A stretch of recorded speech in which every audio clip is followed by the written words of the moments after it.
में स्वागत है। पिछले हफ्ते में नहीं क्लास ले पाया। पिताजी का स्वास्थ्य ठीक नहीं था और उस वजह से हॉस्पिटल बार बार आना जाना हो रहा था। पर अब कुशल समाचार ये है कि अब ही इज फाइन रिकवरिंग और मेरे ही साथ हैं अभी।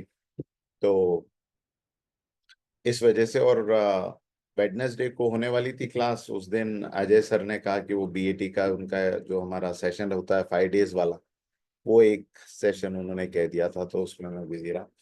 तो पुनः क्षमा प्रार्थना रेगुलर नहीं रहने की वजह से, लेकिन प्रयास करूंगा कि अभी आगे रेगुलर हम लोग रहें। तो चलिए, भगवान की इस दिव्य वाणी को श्रवण करने के पहले, जैसा कि हमारी परंपरा है, 5 मिनट ईश्वर का ध्यान करें। कमर सीधी करके बैठें, दोनों हाथ गोद में, परमपिता परमात्मा से ज्ञान की प्रार्थना, प्रकाश की प्रार्थना, चेतना की प्रार्थना करते हुए गायत्री मंत्र हमारे साथ साथ उगते हुए सूर्य का ध्यान करते हुए। ओम भूर्भुवः स्वः तत्सवितुर्वरेण्यं भर्गो देवस्य धीमहि धियो यो नः प्रचोदयात्। हे प्राण स्वरूप, दुख नाशक, सुख स्वरूप, श्रेष्ठ एवं तेजस्वी परमात्मा, हम आपके सुंदर और दिव्य तेज का ध्यान करते हैं, आपके सद्गुणों का वर्ण करते हैं। आप हमारी बुद्धि को सन्मार्ग में प्रेरित करें। आप हमारी बुद्धि को सन्मार्ग में प्रेरित करें। वसुदेव सुतं देवं कंस चाणूरमर्दनं देवकी परमानंदं कृष्णं वंदे जगद्गुरुम्। नमोऽस्तु ते व्यास विशाल बुद्धे फुल्लारविन्दायतपत्र नेत्र येन त्वया भारत तैलपूर्ण प्रज्वालितो ज्ञानमयः प्रदीप प्रज्वालितो ज्ञानमयः प्रदीप। ओम शांति शांति शांति।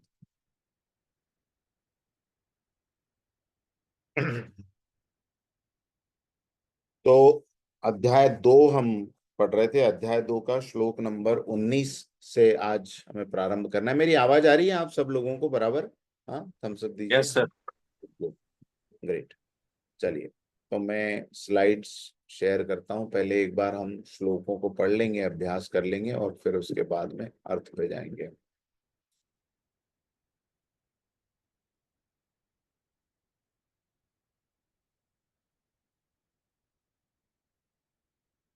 श्लोक नंबर 19। अध्याय 2 श्लोक नंबर 19। य एनं वेत्ति हन्तारं, य एनं वेत्ति हन्तारं, यश्चैनं मन्यते हतं। म हलंत का है ना। य एनं वेत्ति हन्तारं, यश्चैनं मन्यते हतम्। उभौ उभौ तौ न विजानीतो, उभौ तौ न विजानीतो, नायं हन्ति न हन्यते। पूरा श्लोक है। य एनं वेत्ति हन्तारं, यश्चैनं मन्यते हतम्। उभौ तौ न विजानीतो, नायं हन्ति न हन्यते।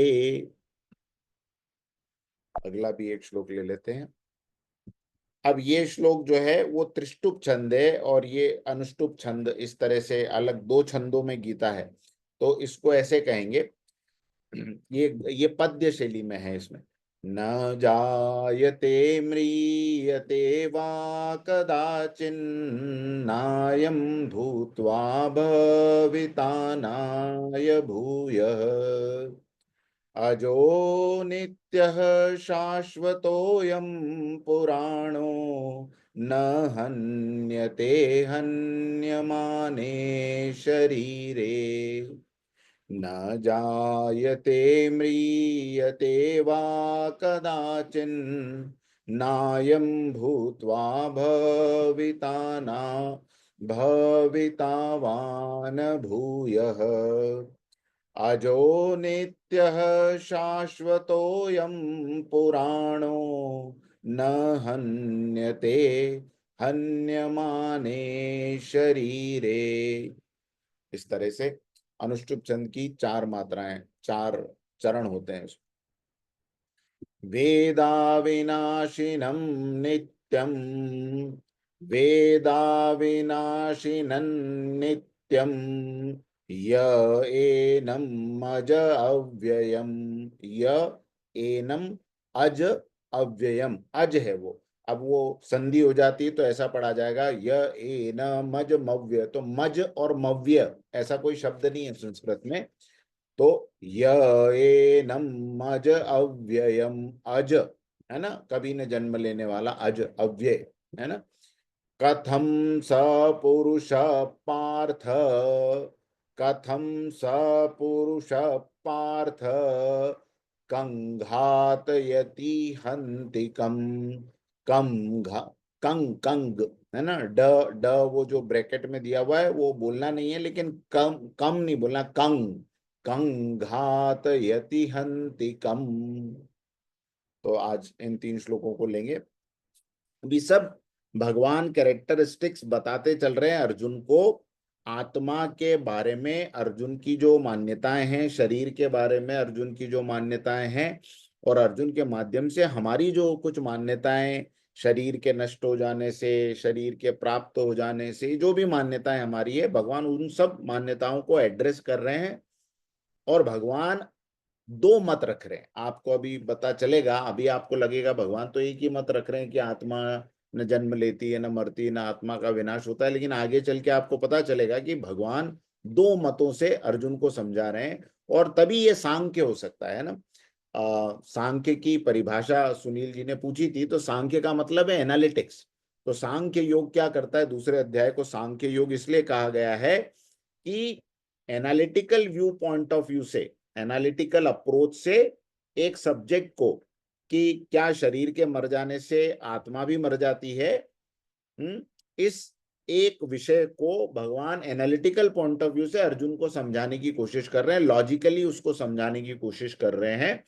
और इसी योग में, सांख्य योग में, भगवान बहुत सारी अलग अलग मेथड्स का यूज करेंगे अर्जुन का कॉन्शियस डेवलप करने के लिए। कॉन्शियस किस चीज के लिए डेवलप करना है अर्जुन का, एकदम क्लियर है भगवान को। संसार में धर्म की स्थापना के लिए कुछ लोगों को आगे आना पड़ता है, संसार में धर्म की स्थापना के लिए कुछ लोगों को हथियार उठाना पड़ते हैं। संसार केवल और केवल शांति और अहिंसा के उपदेशों से नहीं चलता, जब तक कि सारा संसार उस पर नहीं चले तब तक के लिए प्रतिरक्षा का उत्तरदायित्व व्यक्ति का होता है, समाज का होता है। और समाज में चल रही कुरीतियों के खिलाफ आवाज उठाना, उसके लिए श्रेष्ठ पुरुषों को तैयार करना, ये अवतारों का, आचार्यों का, गुरुओं का ये कर्तव्य रहा है। आप किसी भी गुरु को अगर देखेंगे, जो जिनको हम महापुरुषों की श्रेणी में रखेंगे, तो उन्होंने धर्म के माध्यम से, देखा जाएगा तो ऐसा लगेगा कि हाँ ये तो धार्मिक गुरु हैं, लेकिन धर्म के माध्यम से समाज की चेतना को उठाने के लिए लीडर्स तैयार किए। कोई भी गुरु को आप देखें, है ना, चाहे वो समर्थ गुरु रामदास को देखें, तुकाराम महाराज को देखें, इन दोनों ने मिलकर शिवाजी को तैयार किया, है ना। महाराणा प्रताप के जीवन में भी नाथ संप्रदाय के गुरु रहे जिन्होंने उनको तैयार किया, राणा सांगा को तैयार किया, है ना। तो ये सारे गुरुओं की बात करें, स्वामी विवेकानंद की बात करें, स्वामी दयानंद सरस्वती की बात करें, परम पूज्य गुरुदेव पंडित श्री राम शर्मा आचार्य की बात करें, जीवन में आप किसी भी विशेष गुरु को अगर देखें और उनके जीवन कार्य को देखें अब ध्यान से, तो आपको विशेष बात पता चलेगी कि धर्म को उन्होंने प्रत्यक्ष में रखा, लेकिन अप्रत्यक्ष रूप से किसका कार्य किया, समाज के अंदर के उन लीडर्स को झकझोरने का, चेतना को जगाने का, जो किसी वजह से किसी मति भ्रम का शिकार थे। क्लैरिटी जिनको नहीं थी उनको क्लैरिटी दी और समाज में एक रोल मॉडल बना के समाज की समस्याओं को दूर करने के लिए प्रस्तुत किया। तो यहाँ अर्जुन जैसा व्यक्ति, जो कि उस समय के काल का सर्वश्रेष्ठ धनुर्धर था, जिसके ऊपर धर्म की संस्थापना की बहुत बड़ी जिम्मेदारी ऐसी थी, भगवान समझते थे कि ये व्यक्ति आगे आना चाहिए, तो उसके डाउट्स भगवान क्लियर कर रहे हैं, है ना। और उसके माध्यम से आज के समाज में हम सब लोगों के भी डाउट्स क्लियर हो रहे हैं। तो भगवान इस श्लोक में कहते हैं अर्जुन को कि अर्जुन, जो मनुष्य इस अविनाशी शरीर को, अविनाशी शरीरी को, शरीरी मैंने पहले भी एक बार सब बताया है कि शरीरी जब शब्द आए तो शरीर के अंदर रहने वाली चेतना को भगवान शरीरी कहते हैं, है ना। तो जो मनुष्य इस अविनाशी शरीरी को मरने वाला मानता है और जो इसको मरा हुआ मानता है, वे दोनों ही नहीं जानते, वे दोनों ही गलती कर रहे हैं, उन दोनों की मान्यताएं सही नहीं है, क्योंकि ये आत्मा न तो किसी को मारता है और न ये मारा जाता है ना। अब इसको हम आगे समझेंगे। और फिर आगे कहते हैं यह शरीरी या आत्मा न जायते, न कभी पैदा होता है, म्रियतेवा कदाचिन, कदाचिन यानी कभी भी। तो ये आत्मा न कभी जन्मता है न कभी मरता है, यह उत्पन्न होकर फिर होने वाला भी नहीं है। ऐसा भी नहीं है कि किसी समय में उत्पन्न हुआ था और फिर आगे चल के नहीं होगा। यह जन्म रहित है, नित्य निरंतर रहने वाला है, शाश्वत है, पुराण है। पुराण का मतलब अब यहां से आपको समझ में आएगा, पुरा का मतलब है पुराना, है ना। तो पुराण का मतलब जो पुराने से पुराना है, अनादि जिसको कह सकते। और भगवान कह रहे हैं कि शरीर के मारे जाने पर भी ये नहीं मारा जाता। तो आज इन दोनों बातों पे विचार करेंगे कि भगवान ने एक तो इसको अविनाशी आत्मा जो है उसको ऐसा क्यों कहा कि ये तो न मरता है न मारा जाता है, और जो मनुष्य इस बात को ऐसे जानते हैं कि ये तो आत्मा भी मरती है, आत्मा को मारा जा सकता है, ये अज्ञान की बातें हैं। तो इसको भगवान कैसे समझा रहे हैं हम। अब अन्वय भी देख लेते हैं। यह यानी जो मनुष्य, एनम यानी इसकी बात कर रहे हैं, हंतारम, हंतारम यानी मारने वाला, वेत्ति जो ऐसा मानता है, च यानी और, यह जो मनुष्य, एनम इसको, हतम मरा हुआ, मन्यते मानता है, तो यानी वे, उभो दोनों ही। ये दो तरह के लोग हो गए, जो ये कहते हैं कि आत्मा जो है वो किसी को मार सकता है या आत्मा मर सकता है, ये दोनों तरह की थिंकिंग के मानने वाले लोग। उभो तो न, न यानी नहीं, विजानीतः नहीं जानते, क्योंकि अयम यानी यह, न न यानी न, हंति मारता है, और न हन्यते मारा जाता है। और भगवान ने आत्मा के बारे में दो चीज कही कि ये आत्मा न तो मरता है और न मारा जाता है। तो अब भगवान की शिक्षा क्या है, देखिए यहां पर दो बातें समझिए। हम आत्मा को मार सकते हैं, या हम यानी ये जो चेतना की बात हो रही है यहाँ पे, हम का मतलब आप इसको मैं हम को हटा ही देता हूं, नहीं तो हम कई बार इसको शरीर से ले लेते हैं। ये शरीर को मत लीजिएगा इसमें, है ना। ऐसे कह सकते हो कि हम आत्मा को मार नहीं सकते या आत्मा किसी से मर नहीं सकती। और जो इसका अपोजिट मानता है कि हम मार सकते हैं आत्मा को या हमारी आत्मा मर सकती है, ऐसी बातों पे विश्वास करने वाला ना समझ है। भगवान कहते हैं कि आत्मा किसी को मारती नहीं और आत्मा किसी से मरती नहीं। तो जो मारा जाता है और जो मार सकता है, अब ध्यान से समझिएगा यहाँ पर, क्योंकि ये अध्याय में ना बहुत सारी हमारी जो लौकिक मान्यताएं वो चैलेंज होती है, इसलिए ये अध्याय जो है बड़ा कठिन लगता है समझने में। इसके आगे के अध्याय जो है, इसीलिए तो कहा कि दूसरा अध्याय सार है गीता। दूसरे अध्याय को बार बार सुनो, बार बार पढ़ो, बार बार मनन करो, बार बार लॉजिकली उसको डिस्कस करो, अपने आप से उसके बारे में विचार विमर्श करो। तो जो मारा जाता है और जो मार सकता है, यानी या जो अनुभव करता है ऐसा कि ये मारा गया, उसका नाम है मन। एक बात हमेशा ध्यान रखिएगा, है ना। और इसको मैं अभी समझाऊंगा।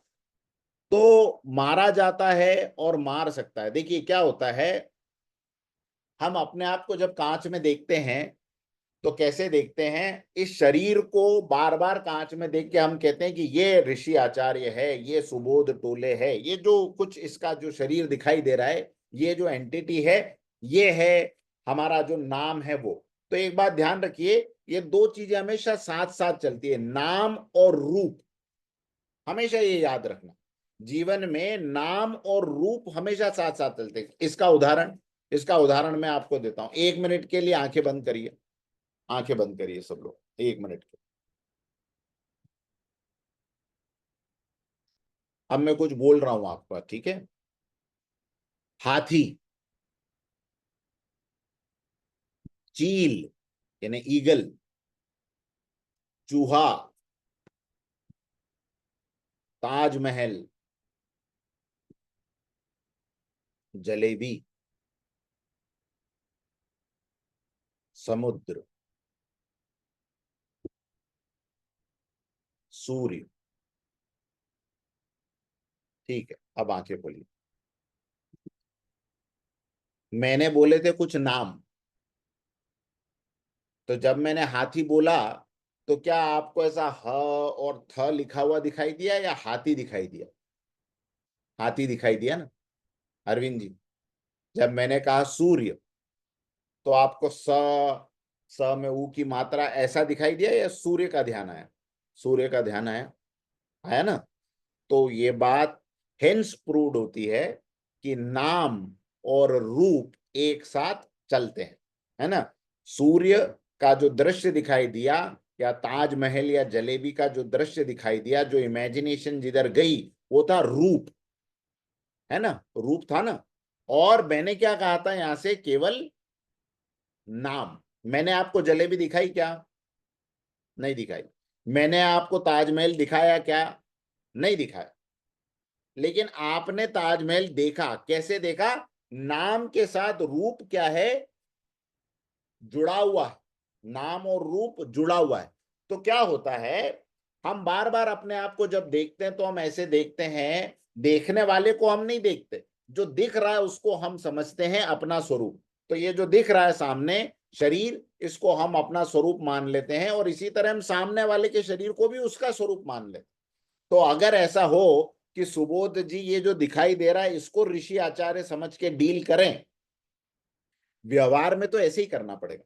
आप कहेंगे सर फिर व्यवहार में करें क्या? व्यवहार में तो आपको ऐसे ही करना पड़ेगा कि हाँ आइए आचार्य जी बैठिए, पानी लीजिए, चाय लीजिए।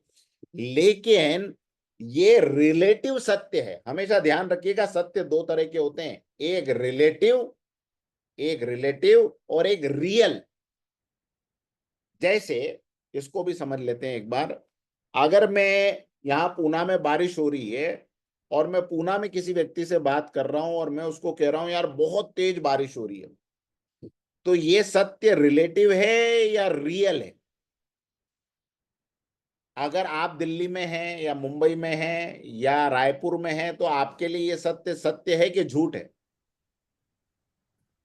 आप बोल रहे तो सत्य। सत्य हो।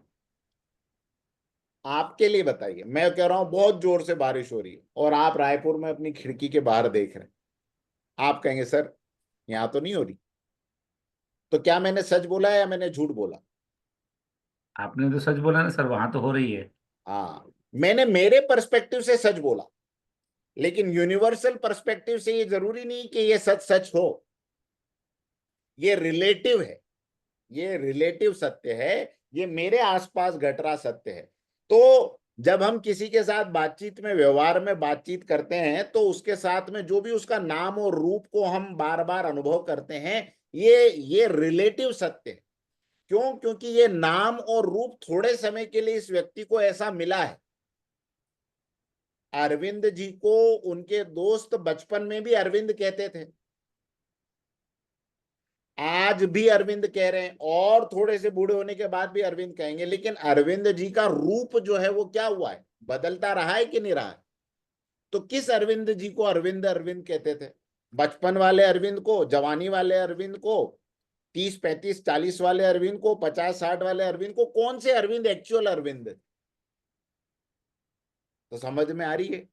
रूप जो है वो लगातार बदलते रहते हैं, इसलिए कोई भी रूप परम सत्य नहीं हो सकता, कोई भी रूप रियल नहीं हो सकता। इसी तरह भगवान कह रहे हैं कि नाम भी लगातार बदलते रहेंगे अर्जुन, लेकिन नाम और रूप के पीछे वाली जो एनर्जी है ना, वो कभी नहीं बदलेगी। हेलो, ध्यान से समझिए। हो सकता है कि जैसे बचपन से हम समझते आ रहे हैं कि यार अरविंद जी तो वही हैं, पहले एकदम छोटे बच्चे के रूप में दिखते थे, फिर जवान हुए, फिर ये, फिर ये, फिर इस तरह से क्रम बदला। तो क्रम बदलने को हम अब रिलेटिवली मानते कि नहीं नहीं, अंदर वो अरविंद वही अरविंद है, अभी ऐसे दिखते हैं, बचपन में बिल्कुल अलग दिखते थे। तो तब से लेकर अब तक में देखने वाले ये धीरे धीरे मानते जा रहे हैं कि नहीं, भले ही रूप बदल रहा है, रूप बदल रहा है, लेकिन अरविंद नाम की चेतना वही है, वही अरविंद नाम की चेतना है। अब भगवान ये कहते हैं कि ये रूप बदलते बदलते बदलते बदलते एक दिन ये रूप एकदम गायब हो जाएगा, एकदम नहीं दिखेगा, तो भी जो चेतना है वो वही रहेगी। लेकिन अब की बार एक बात और हो जाएगी कि उसका नाम भी बदल जाएगा। हेलो, अब की बार एक बात और हो जाएगी कि उसका नाम भी बदल जाएगा, लेकिन चेतना वही रहेगी। सर एक और एग्जांपल देता हूं। आपने सबने कभी न कभी बलून के साथ तो खेला होगा, बलून के साथ खेला है। गौरव अग्रवाल जी तो अभी भी बच्चे के लिए लेकर आते होंगे, है ना, बलून। मुझे एक बात बताइए, एक बलून लाए, एक पंप लाइए, वो पंप से उस बलून में हवा भरी, हरे कलर का बलून लाए, पंप से हवा भरी, पंप में हवा थी क्या? ललित बेदी जी, पंप में हवा थी क्या? कहाँ थी? आकाश में हवा थी। इस आकाश से हवा खींची, पंप में भरी, पंप में भर दी। अब खेला खेला खेला खेला खेला, थोड़ी देर बाद में वो गुब्बारा फूट गया, ठीक है। अब जो अंदर की हवा थी वो भी फूट गई क्या? अंदर की हवा भी मर गई क्या? गुब्बारा तो मर गया बाहर का, लेकिन अंदर की हवा नहीं मरी ना, नहीं मरी। वो वापस किस में चली गई? आकाश में। अब बच्चा रोने लग गया तो वापस से आपने पंप लिया और लाल कलर के गुब्बारे में हवा भर दी। अब हरा वाला ना गुब्बारा है, न उसका रूप है, न उसका नाम है। अब वही गुब्बारा क्या हो गया है? मुझे बोलिए। अब वही गुब्बारा क्या कौन से कलर का हो गया है? लाल कलर। लाल हो लाल गया। कलर, लाल कलर का हो गया। तो लाल कलर का गुब्बारा और हरे कलर का गुब्बारा, ये बाहर से तो हरे कलर का गुब्बारा फट गया, टूट गया। अब लाल कलर का आ गया, लाल कलर का गुब्बारा भी थोड़ी देर में फट जाएगा तो नीले कलर का आ जाएगा।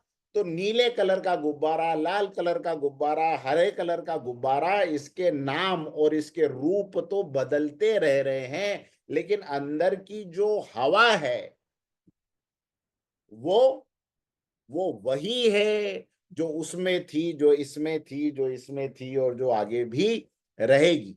क्या इस हवा को फोड़ा जा सकता है? क्या इस हवा का नाश किया जा सकता है? बताइए, मुझे बताइए।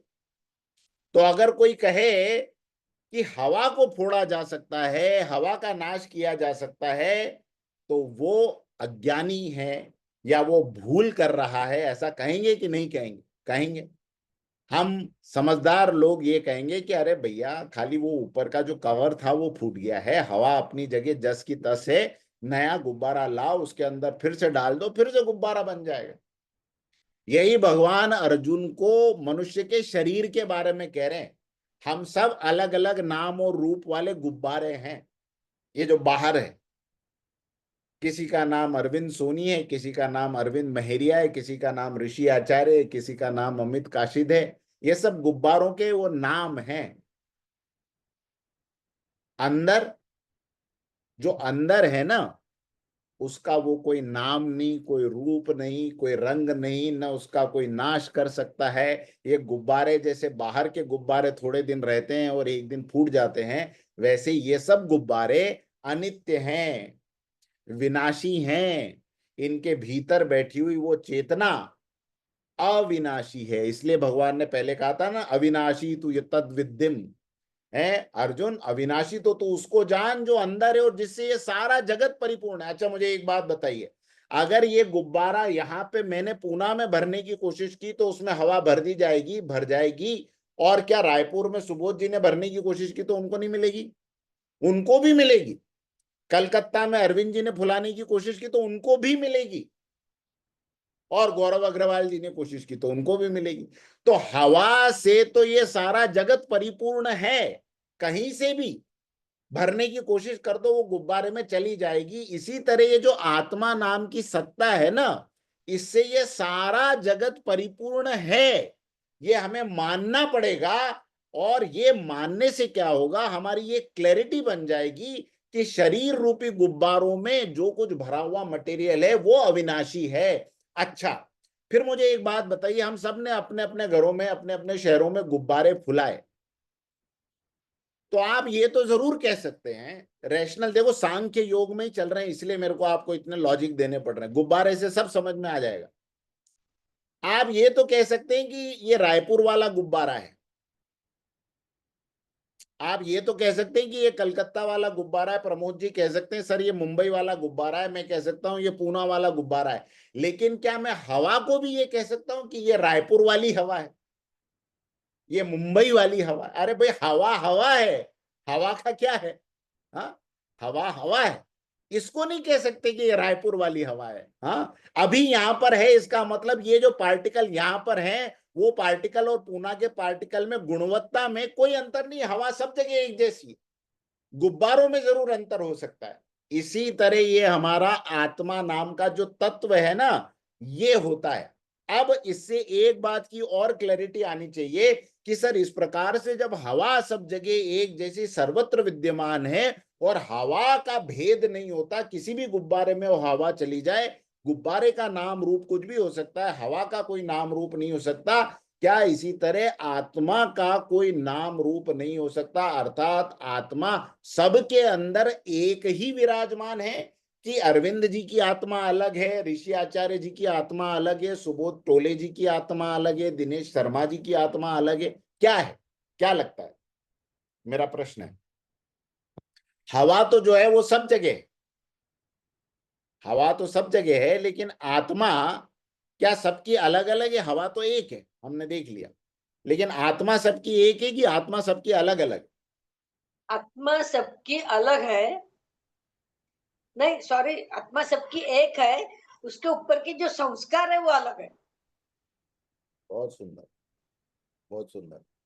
और किसी को कुछ इसमें भाव लगता है कि आत्मा भी सबकी अलग अलग आत्माएं हैं? हम सब एक बड़ी उसका एक पार्ट है, मतलब जैसे हवा पूरा एटमॉस्फेयर का है, सब में उसी का अंश है। देखिए, एनर्जी, एनर्जी को समझिए, जब हम आत्मा शब्द से बड़े कंफ्यूजन हो गए, क्योंकि भूत प्रेत जो दिखते हैं वो भी कहते हो देखो आत्मा दिख गई, उसकी आत्मा दिख गई, इसकी आत्मा दिख गई, है ना, ये पापात्मा है, ये पुण्यात्मा है। आत्मा के बारे में ये कही हुई सारी बातें रिलेटिव है, रियल नहीं, रिलेटिव है, रियल नहीं है। पुण्यात्मा आत्मा होती नहीं और पापात्मा आत्मा होती नहीं। आत्मा को जब ये जितने भगवान ये बातें कह रहे हैं कि न इसको शरीर, न अग्नि जला सकती है, न वायु सुखा सकती है, ये सर्वगत है, सभी जगह एक समान रहती है, तो इससे समझ में आएगा यार जिस आत्मा की हम बात कर रहे हैं, ये आत्मा और ये भगवान की डेफिनेशन वाली आत्मा थोड़ी डिफरेंट है। तो ये डिफरेंट ही है। हम आत्मा के ऊपर चढ़े हुए जो आवरण है ना, उनकी बात करते हैं। ये जो संस्कार है हमारे, मन बुद्धि चित्त अहंकार, आपको प्राणमय कोश की और मनोमय कोश की कक्षाओं में हमने बताया था कि आत्मा के ऊपर 4 आवरण चढ़े हुए हैं, उनको हम संस्कारों में गिनते हैं, मन बुद्धि चित्त और अहंकार। ये अहंकार का मतलब वो ईगो नहीं, आइडेंटिटी वाला ईगो, ये मैं, ये हूं, ये मेरा नाम है, ये मेरा धाम है, मैं कलकत्ता में रहता हूं, मैं पूना में रहता हूं, मैं पीएचडी हूं, मैं बीए पास हूं, मैं डॉक्टर हूं, मैं वकील हूं। ये सब हमने अपने ऊपर आरोपित की हुई आइडेंटिटी है, जिससे कि हम व्यवहार करते हैं। दुनिया का जितना भी व्यवहार है ये इससे करते हैं। कोई आपसे पूछे कि आप कौन है, तो आप क्या बताते हैं? सबसे पहले आप अपना नाम बताते हैं कि नहीं बताते? और फिर और कोई पूछे, नहीं और मतलब आप कौन है? पहला प्रश्न अगर आपसे कोई कहे कि आप कौन है, तो आप सब लोग सबसे पहले बताएंगे नाम। फिर कोई दूसरी बार पूछे, नहीं फिर भी आप कौन है, तो आप कहेंगे मैं डॉक्टर हूं, मैं इंजीनियर हूं, मैं वकील हूं, यही कहेंगे ना। तो दूसरा आप किसको बताएंगे? प्रोफेशन को बताएंगे। फिर तीसरा कोई आपसे पूछे नहीं फिर भी आप कौन है, तो फिर आप कहेंगे भैया मैं जो है पूना में रहता हूँ, या मैं मनुष्य हूं, या मैं मेल हूं, या मैं फीमेल हूं, या मैं भारतवासी हूं। यही सब बातें बार बार हम बताएंगे। तो ये सब चीजें हमारे आसपास में, जो हमारे आसपास के आइडेंटिटीज हैं, उनको हमने अपने साथ जोड़ लिया। अगर मैं डॉक्टर हूं ये मैं कहता हूं, तो क्या मैं जब डॉक्टर नहीं था तब मैं नहीं था? अपने आप से पूछिए। जब आप कहते कि मैं डॉक्टर हूं, तो क्या बचपन में डॉक्टर थे? तो तब भी तो आप कहते थे कि मैं हूं। तब आप अपने आप को स्टूडेंट कहते थे। आज आप अपने आप को डॉक्टर कह रहे हैं, कल आप अपने आप को दानी कहेंगे, परसों अभिमानी कहेंगे, कुछ भी कहेंगे। तो ये सब चीजें जो है रिलेटिवली बाहर से हम ला लाके अपनी आइडेंटिटी पे डालते रहते हैं। भगवान यहाँ पर ये कह रहे हैं कि अर्जुन, ये जो आइडेंटिटी है ना, ये आइडेंटिटी ही मरती और मारती है। बाकी जो अंदर है, जैसे कोई गुब्बारे को कहे कि गुब्बारे को देख के कि यार हवा मर गई, भैया हवा नहीं मर गई, हवा नहीं फट गई, गुब्बारा मरा है, गुब्बारा फटा है। अब अगर इसको कोई जिद करके ये बोलने लग जाए कि नहीं नहीं हवा ही मर गई उसमें से, तो फिर भगवान कहते कि उस व्यक्ति को क्या कहा जाएगा? उस व्यक्ति को भूल में है वो व्यक्ति, या अज्ञान की बातें कर रहा है, यही कहा जाएगा। तो इसलिए अर्जुन को समझा रहे हैं कि भैया ये जो अंदर की एनर्जी है ना, ये ना मरती है न ये मारती है। तो टेक्निकली तू भी, जो अंदर की आत्मा की जो तू बात कर रहा है, तू भी किसी को मार नहीं रहा है। तेरे मन, बुद्धि, चित्त और अहंकार और जो ये तेरा स्वधर्म है, वो तुझे एक्शन लेने के लिए प्रेरित कर रहा है। अगर ये बात ऐसी हो जाए कि अच्छा, तो फिर ये आत्मा न मरती है न मारती है, तो फिर चलो रास्ते, ले लो, उठा लो खंजर, और जो दिखे ना आत्मा मरती है ना मारती। कोई एक पिक्चर भी थी ना, दुश्मन या संघर्ष, आशुतोष राणा की, जिसमें वो हर बार किसी को मार के यही बात कहता है कि आत्मा न मरती है न मारती है, कौन मरा, किसने मारा हम। तो ये फॉर्मूला तो ऐसा हो जाए कि फिर तो भगवान संसार में एक तरह की एनआर की पैदा करने की कोशिश कर रहे हैं। ऐसा नहीं, ऐसा इसलिए नहीं है कि आत्मा तो मरती और मारती नहीं है, लेकिन जो मरता है वो शरीर भी इस संसार के लिए किसी मायने में उपयोगी है। तो वो जो उपयोगी चीजों को नष्ट करने की वृत्ति है, वो पाप है। जैसे कोई कहे कि इलेक्ट्रिसिटी तो नष्ट होती ही नहीं, तो मैं क्या करता हूं, तुम्हारे घर के सारे बल्ब तोड़ देता हूं, तो हमको चलेगा क्या? ये क्या हम उस बात को मानेंगे? हाँ हाँ, इलेक्ट्रिसिटी तो ना पैदा होती है ना मरती है, इलेक्ट्रिसिटी इलेक्ट्रिसिटी की जगह है, एक काम करो, बल्बों का क्या है, बल्ब तोड़ दो। नहीं भैया, इलेक्ट्रिसिटी जिस बल्ब में जाके काम कर रही है, उसकी भी अपनी एक वैल्यू है। तो इसी तरह ये जो चेतनाएं हमारे शरीर में काम कर रही है, उस चेतना की भी वैल्यू है और उस शरीर की भी वैल्यू है। तो बिना किसी उचित कारण के, बिना किसी उचित कारण के किसी को मारना, ये भी पाप है, महापाप है। और वो उचित कारणों की भी फिर डेफिनेशन है शास्त्रों में, कि किसको आप, हर एक व्यक्ति के लिए अपना कारण उचित हो सकता है क्या? नहीं, उसके लिए भी डेफिनेशंस है। हम साधारण रूप से किसी को नहीं मार सकते, लेकिन भारत का संविधान किसी को दोषी पाए तो उसको मार सकता है। तो ये कानूनन किसको कितना अधिकार है, उस अधिकार के उस मात्रा में प्रयोग करते रहने पर आप धर्म की सीमा में, नैतिकता की सीमा में या कानून की सीमा में रह के काम करेंगे। लेकिन जैसे ही आप इसका उल्लंघन करके आगे बढ़ जाते हैं, तब ये अपराध या पाप की श्रेणी में आ जाता है। तो इसलिए इस बात को ध्यान रखिए। बिल्कुल वही उदाहरण एग्जाम्पल के साथ में, नाम और रूप ये जो बाहर दिखाई दे रहे हैं, ये अनित्य हैं, समय समय पे बदलते रहते हैं। नाम एक जैसा चलता रहेगा, लेकिन थोड़े साल के बाद में, थोड़े वर्षों के बाद में, जब ये रूप खत्म हो जाएगा, तो उसी के साथ साथ ये नाम खत्म हो जाएगा। चेतना कहीं और किसी और रूप में प्रवेश करेगी, उसके साथ उसका नाम कुछ और होगा। अच्छा, इसी जन्म में भी ऐसा होता है। आपने कभी कभी ऐसा एग्जाम्पल देखा कि बहुत से लोगों ने अपना नाम बदल देते हैं, न्यूज़पेपर में लिख देते, आज के बाद में मेरा नाम रामलाल की जगह रहमान है। तो इतने साल से तू रामलाल था, अचानक रहमान कैसे क्या हो गया? नहीं, अब मेरी आस्था बदल गई है, ला इलाहा इल्लल्लाह मोहम्मद रसूलुल्लाह, अब मैं जो है इस्लाम पे श्रद्धा रख। तो अभी रूप नहीं बदला, लेकिन नाम बदल गया। अब उसको कोई रामलाल रामलाल लाख बार कहे, वो कहेगा मैं तो सुनता ही नहीं, मैं तो सुनूंगा ही नहीं। मैं किसको सुनूंगा? अब रहमान को सुनूंगा। तो आप समझ में आ रही है बात? नाम के साथ रूप। लड़कियों का सरनेम बदल जाता है खट से। देखिए, अभी तक अपने आप को शर्मा शर्मा शर्मा शर्मा कहती हुई आ रही हैं, और तुरंत शादी हुई, नहीं अब मैं जोशी हूं, खुद ही कह रही है ना, अब मैं जोशी हूं, अब मैं वर्मा हूं, अब मैं उपाध्याय हूं, जो भी कहे। तो आइडेंटिटी अपनी बदल ली ना तुरंत। तो इसका मतलब न नाम शाश्वत है, न रूप शाश्वत है, ये सब रिलेटिव हैं, अभी हैं। इसका उपयोग हमको अभी कैसे करना है, एक दूसरे के साथ परिचय। एक दूसरे के साथ परिचय में हम ऐसे नहीं कह सकते, कोई कहे आप कौन है, मैं शुद्ध बुद्ध निरंजन आत्मा हूं, न मेरा जन्म होता है न मेरी मृत्यु होती है। वो कहेगा भाई साहब मैं 5 मिनट में आता हूँ, और फिर वो दौड़ के ऐसी उल्टी दौड़ लगाएगा, यार आज सुबह सुबह किससे मिल लिया। तो रिलेटिव बातों में रिलेटिव बातों का व्यवहार करना, और इस मामले में क्लियर भी रहना है, इस मामले में क्लियर रहना है ना। तत्व ज्ञान जहां उचित है वहीं दिया जाए।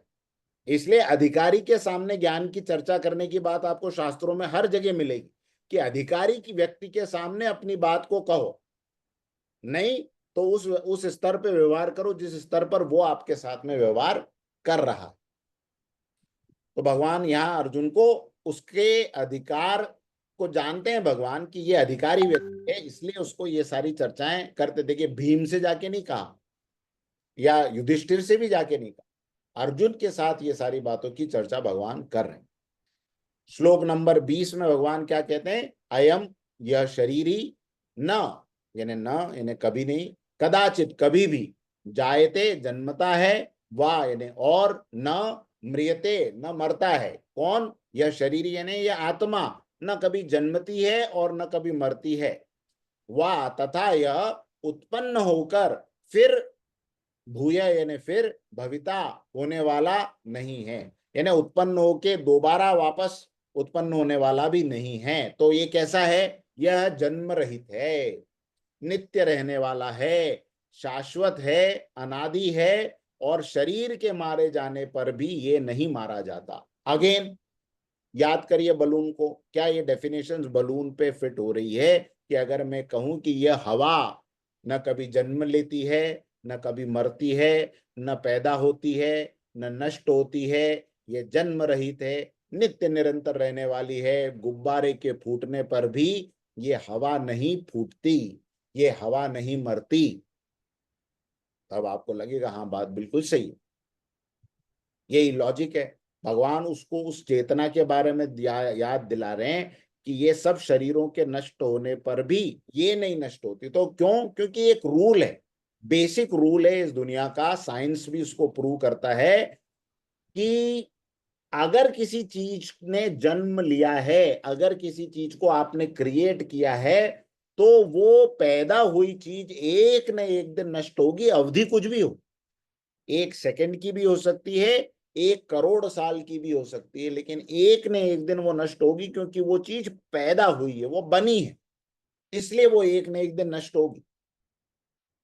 कोई चीज उत्पन्न हुई है, जैसे पेड़ बीज में से उत्पन्न हुआ है, तो हो सकता है 10 साल, 20 साल, 50 साल, 100 साल, ये 200 साल, ये एक न एक दिन नष्ट होगा, क्योंकि किसी चीज से उत्पन्न हुआ है। तो अगर हम आत्मा को जन्म लेने वाला माने, तो एक न एक दिन आत्मा भी शरीर की तरह मर ही जाएगी। अगर हम आत्मा को किसी समय में उत्पन्न होने वाला माने, तो एक न एक दिन आत्मा जो है नष्ट भी हो जाएगी। तो भगवान कहते हैं कि ये दोनों ही डेफिनेशन आत्मा पे घटित नहीं होती।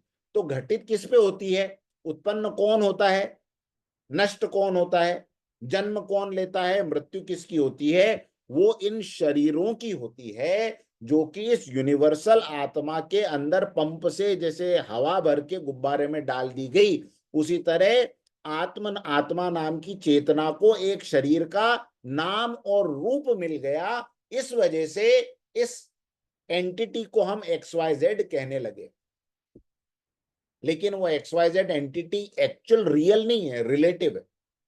मैं आपको एक छोटी सी कहानी बताता हूं। इसमें एक बुक है, अगर आपको कभी पढ़ने की इच्छा हो तो जरूर पढ़िएगा, मिलिंद प्रश्न। मिलिंद प्रश्न जो बुक है, बौद्ध साहित्य का अपने आप में एक अनुपम ग्रंथ, अनुपम, अद्भुत। इसमें ग्रीक महाराजा मिलिंद, उनका ग्रीक नाम कुछ और है, लेकिन उनको चूंकि भारत की सीमा तक उनका राज्य था तो उनको मिलिंद यहाँ कहते थे। तो वो ऐसे व्यक्ति थे कि उनका इतना अगाध ज्ञान था कि ऐसा कहा जाता था कि सारी ग्रीक सभ्यता में उनसे शास्त्रार्थ करने वाला कोई व्यक्ति नहीं था। और उन्होंने घोषणा करी हुई थी कि पूरे विश्व में अगर मेरे प्रश्नों का कोई समाधान कर दे तो मैं उसको अपना गुरु मानूंगा, अन्यथा लोग मुझसे शास्त्रार्थ करें और मैं उनको पराजित करूं। तो ऐसे मिलिंद को भारत के एक बौद्ध भिक्षु जिनका नाम नागसेन था, उनके साथ में मिलिंद के प्रश्नों का एक सिलसिला शुरू होता है और नागसेन मिलिंद को निरुत्तर कर देते हैं। और ऐसा निरुत्तर करते हैं कि मिलिंद फिर उसके बाद ग्रीक दोबारा नहीं लौटता, वो नागसेन से बौद्ध धर्म की दीक्षा लेकर वो भी सन्यासी हो जाता। तो मिलिंद और नागसेन के इस प्रश्नोत्तर को मिलिंद प्रश्न के नाम से ये बुक मिलती है बाजार में। उसकी पहली चीज एक का थोड़ी सी बताता हूं, आज के इस संदर्भ से रिलेटेड है। अभी हम यही बात कर रहे हैं ना कि नाम और रूप के मिटने पर भी अंदर का जो वो तत्व है वो नहीं मिटता। यही बात मिलिंद नागसेन से पूछते हैं कि हे नागसेन, पहला ही प्रश्न इतना कठिन, हे नागसेन मुझे आप बताइए कि आपका नाम नागसेन है? तो कहते हैं हाँ महाराज, मेरा नाम नागसेन है। तो कहते हैं तो ये नागसेन केश है? कहते नहीं। तो ये नागसेन नाक है? कहते नहीं। क्या हाथ नागसेन है? नहीं। क्या आपका धड़ नागसेन है? नहीं। क्या आपके पैर नागसेन है? नहीं। क्या आपकी उंगलियां नागसेन है? नहीं। क्या आपकी त्वचा नागसेन है? नहीं। क्या आपकी हड्डियां नागसेन है? नहीं। तो मिलिंद कहते फिर मेरा प्रश्न है कि नागसेन कौन है?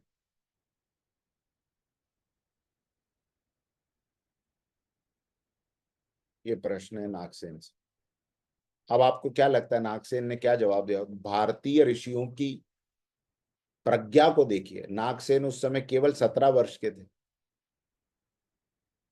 क्या जवाब दिया होगा नागसेन ने? नागसेन ने महाराजा मिलिंद से पूछा कि महाराज, आप मेरे से मिलने इतनी दूर से आए, पहले थोड़ा बैठिए, मैं पानी लेकर आता हूँ। आप पैदल चलते चलते इतनी दूर से आए होंगे, थक गए हों। मिलिंद कहते नहीं नहीं नहीं, वो उसकी चिंता नहीं है, क्योंकि अपने प्रश्न का जवाब जानना था। नहीं नहीं, मुझे उसकी चिंता नहीं है, आप, मैं तो रथ से आया हूँ, आप मुझे सीधे आप मेरा उत्तर दीजिए, मैं थका वका नहीं हूं, मैं रथ पे आया हूं। तो कहते महाराज आप रथ पे आए हैं? अरे हाँ। अच्छा, तो क्या ये घोड़े रथ हैं? तो कहता नहीं, घोड़े रथ नहीं है। तो क्या उसकी रथ की जो डंडियां उन घोड़ों पे लगी है वो रथ है? नहीं, वो भी रथ नहीं है। तो क्या जो छतरी लगी है उस रथ पे वो रथ है? बोले वो भी रथ नहीं। तो क्या वो जो चक्के लगे हैं रथ के पहिए वो रथ है? तो बोले वो भी रथ नहीं। तो फिर महाराज इसमें रथ क्या है?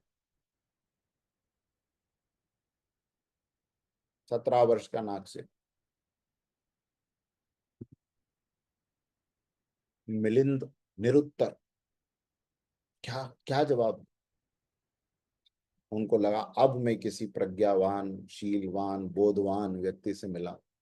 वो कहते हैं कि ये सब का जो समुच्चय है ना, उसको रथ कहते हैं। तो नागसेन ने कहा बस, फिर उसी तरह ये केश से लेकर पैर के नाखून तक और अंदर की चेतना से, नसों से, हड्डियों से ये जो मिश्रित एक संघाय है, इसको हम कहते हैं नागसेन। अन्यथा न, जैसे रियल में ये रथ सत्य है, वैसे ही रियल में ये न नागसेन सत्य है, न नागसेन का ये नाम सत्य है। आप अपनी घड़ियों को देखिए कभी, आप उस पूरे डायल को अलग अलग करेंगे और पूछेंगे ये ऊपर का आउटर ये घड़ी है, तो आप कहेंगे नहीं ये तो इसका डायल है। फिर उसके स्पोक्स को उठाएंगे, ये घड़ी है, कहेंगे नहीं नहीं ये तो स्पोक है। फिर सेल को लेंगे, ये क्या है, ये भी सेल है। फिर घड़ी कौन सी है, बार बार कहते घड़ी देखो घड़ी देखो, घड़ी कौन सी है फिर? अरे इसका सबका सम्मिलन जब हुआ तब वो घड़ी बनी।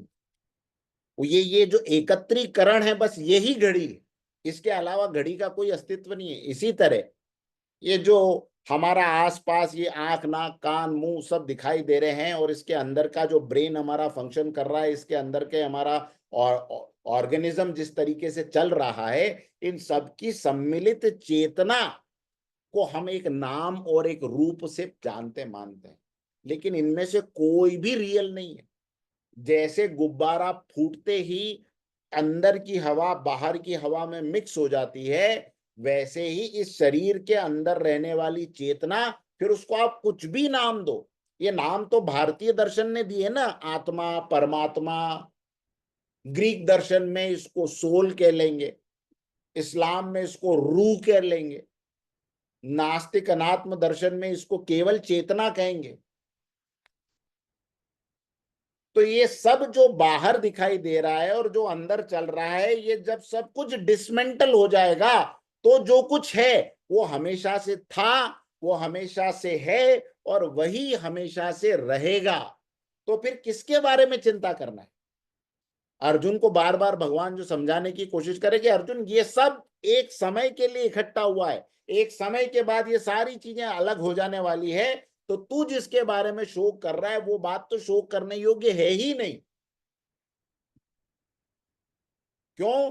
क्योंकि जिसके बारे में तू शोक कर रहा है वहां उस चीज का कभी विनाश होता ही नहीं है, क्योंकि उसका न कभी जन्म हुआ था न कभी उसकी मृत्यु। घड़ी, घड़ी नाम की जो चेतना है उसका कभी न जन्म हुआ न मृत्यु हुई है।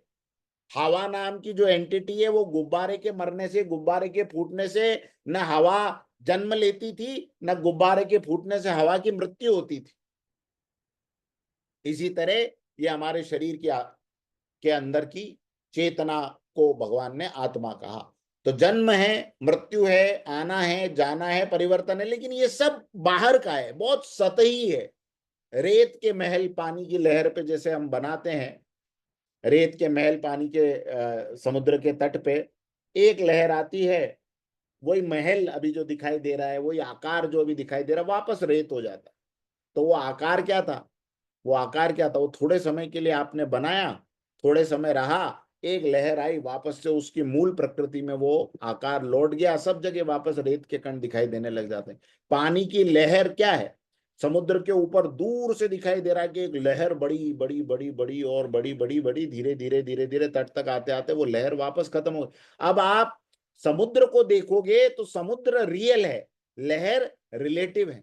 इसी तरह ये हमारे सब के जो शरीर दिखाई दे रहे हैं, ये सब थोड़े समय के लिए मिले हुए हैं, इसलिए इनको नष्ट किया जा सकता है, इनको काटा जा सकता है, इनको मारा जा सकता है, इसलिए ये नाशवान है और इसीलिए ये सत्य नहीं है। लेकिन इनके पीछे की जो चेतना है, जो कॉन्शियसनेस है, वो सत्य है। इस बात को हमें समझना है। श्लोक नंबर 21 आज आखिरी श्लोक लेंगे।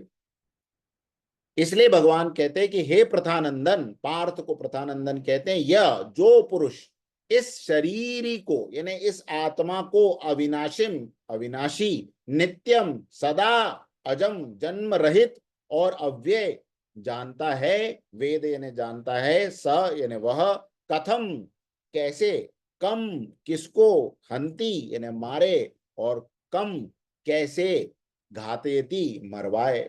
जो ये जानता है कि गुब्बारे को फोड़ने से हवा नहीं मरती, तो वो कैसे हवा को मारने और मरवाने की बात कर सकता है? वो कर ही नहीं सकता।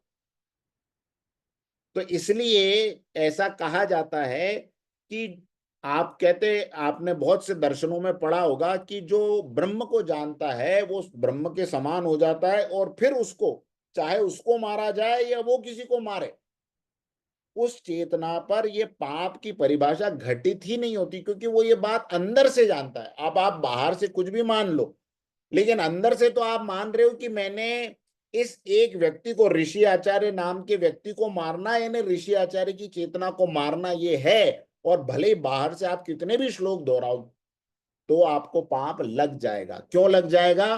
क्योंकि अंदर से आप इस बात को अभी तक जान नहीं पाए हो। मान जरूर पाए हो, गीता की सुन के बहुतों ने मान लिया, जैसे उस पिक्चर के हीरो ने मान लिया और वो मार रहा था लोगों को, लेकिन वो मारते समय उसके अंदर जो भाव था वो यही था कि मैं इसकी पूरी की पूरी अस्तित्व को यहाँ खत्म कर रहा हूं जब मैं उसको मार रहा हूं। तो जब आपके अंदर ये भाव है कि आप उसके अस्तित्व को खत्म कर रहे हो, तो आपको उस भाव के कारण आपको पाप लगेगा, उसकी मृत्यु का।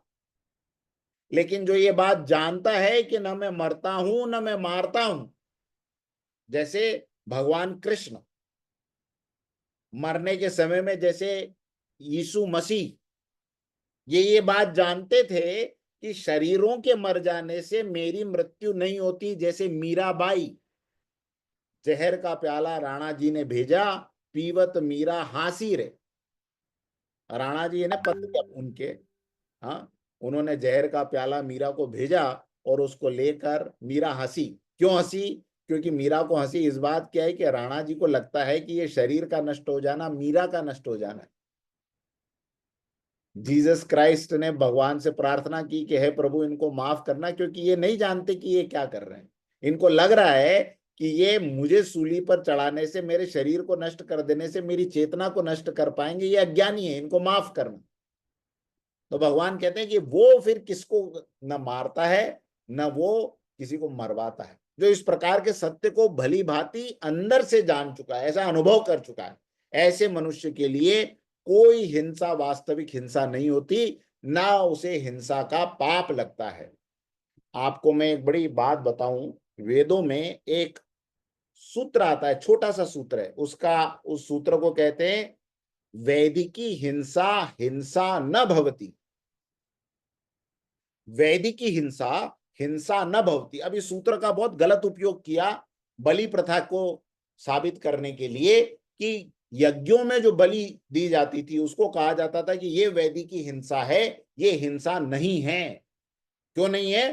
क्योंकि इसका जो बलि दे रहे जिस पशु की, वो तुरंत दिव्य देह प्राप्त करेगा और देवलोक इत्यादि लोकों में वो चला जाएगा, इसलिए इस प्रकार की हिंसा को हम हिंसा नहीं कहते। लेकिन ये सूत्र ऐसा था ही नहीं। वैदिकी हिंसा हिंसा न भवती, यानी वैदिकी यानी ज्ञान से जानने वाले के लिए कोई हिंसा हिंसा नहीं है। भगवान अर्जुन को ये बोल रहे हैं कि अगर तू ये समझ ले कि तू इनके अंदर की चेतना को तू नहीं मार रहा और न तू मार सकता है, तू केवल ऐसे संस्कारों से युक्त मनुष्यों के शरीर को नष्ट कर रहा है जिनको नष्ट करना आज के समय में धर्म है, तो तेरी ये हिंसा हिंसा में काउंट नहीं होगी। अच्छा मुझे एक बात बताइए, किसी के शरीर के ऊपर रेजर मार देना, रेजर, और उसका खून निकल जाए, ऐसा रेजर मारना पाप है कि पुण्य है? पाप है। पाप है। तो फिर हम डॉक्टर प्रमोद यादव पे तो केस कर सकते हैं, खंडेलवाल साहब पे भी कर सकते हैं, और डॉक्टर दिनेश शर्मा भी बैठे, इन्होंने खूब करे पाप, खूब रेजर मारे। हाँ, तो फिर ये करते समय इनको दुख होता है कि प्रसन्नता होती? प्रसन्नता होती। और इनको समाज प्रशंसित करता है। क्यों करता है? क्योंकि वैदिकी हिंसा हिंसा न भवती। इनका इंटेंशन उसका खून निकाल के उसको मारने का था? नहीं भाई, ऑपरेशन करना जरूरी था। अंदर की चेतना को बचाने के लिए थोड़ी हिंसा का प्रयोग करना जरूरी था। ये है वैदिकी हिंसा हिंसा न भवती, और ये है भगवान कृष्ण का अर्जुन को इस गीता के अध्याय का दर्शन, कि अर्जुन यहां चीरा लगाना जरूरी है, लेकिन तू चीरा जिस चीज के लिए लगा रहा है उससे उसके भीतर की चेतना नष्ट नहीं हो रही, उसके आगे का ये संस्कार, इसका ये आवरण, इसकी ये जो पाप प्रवृत्ति है ये नष्ट हो रही है। ये जान के तू युद्ध कर, तुझे पाप नहीं लगेगा, इस बात की मैं गारंटी लेता हूं। क्योंकि अब तू अंदर से जानता है कि तू किसको नष्ट कर रहा है और तू किसको नष्ट नहीं कर सकता। अंदर से तू जानता है, डॉक्टर अंदर से जानता है कि मेरा ये चीरा लगाना पेशेंट के हित में है, इसलिए सब जगह पुण्य पुण्य पुण्य पुण्य की कोटि में लिखा जाता है। और दूसरा खेलते खेलते केवल एक ब्लेड भी मार दे, पाप पाप पाप। क्यों? क्योंकि उसने इंटेंशनली उसको नुकसान पहुंचाने के लिए, भाव अंदर का, ज्ञान अंदर का, ये आपके पाप और ये आपके पुण्य को तय करता है। बाहर की क्रियाएं पाप और पुण्य को तय नहीं करती।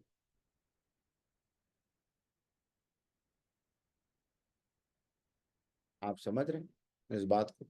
तो ये मुख्य रूप से गीता का तत्व दर्शन है। अगर हम ये समझ लें, समाज में इस बात को प्रयोग कैसे करना है, अगर हम ये समझें कि हम बुराई का विरोध कर रहे हैं और उस बुराई का समर्थन करने वाला फिर जो भी व्यक्ति हो हमारे सामने, उसका प्रतिरोध करना, उसका प्रतिकार करना हमारा कर्म है और हमारा धर्म है, तो उसके लिए आपको आगे चल के उसकी हत्या भी करनी पड़े तो वो पाप नहीं माना जाएगा।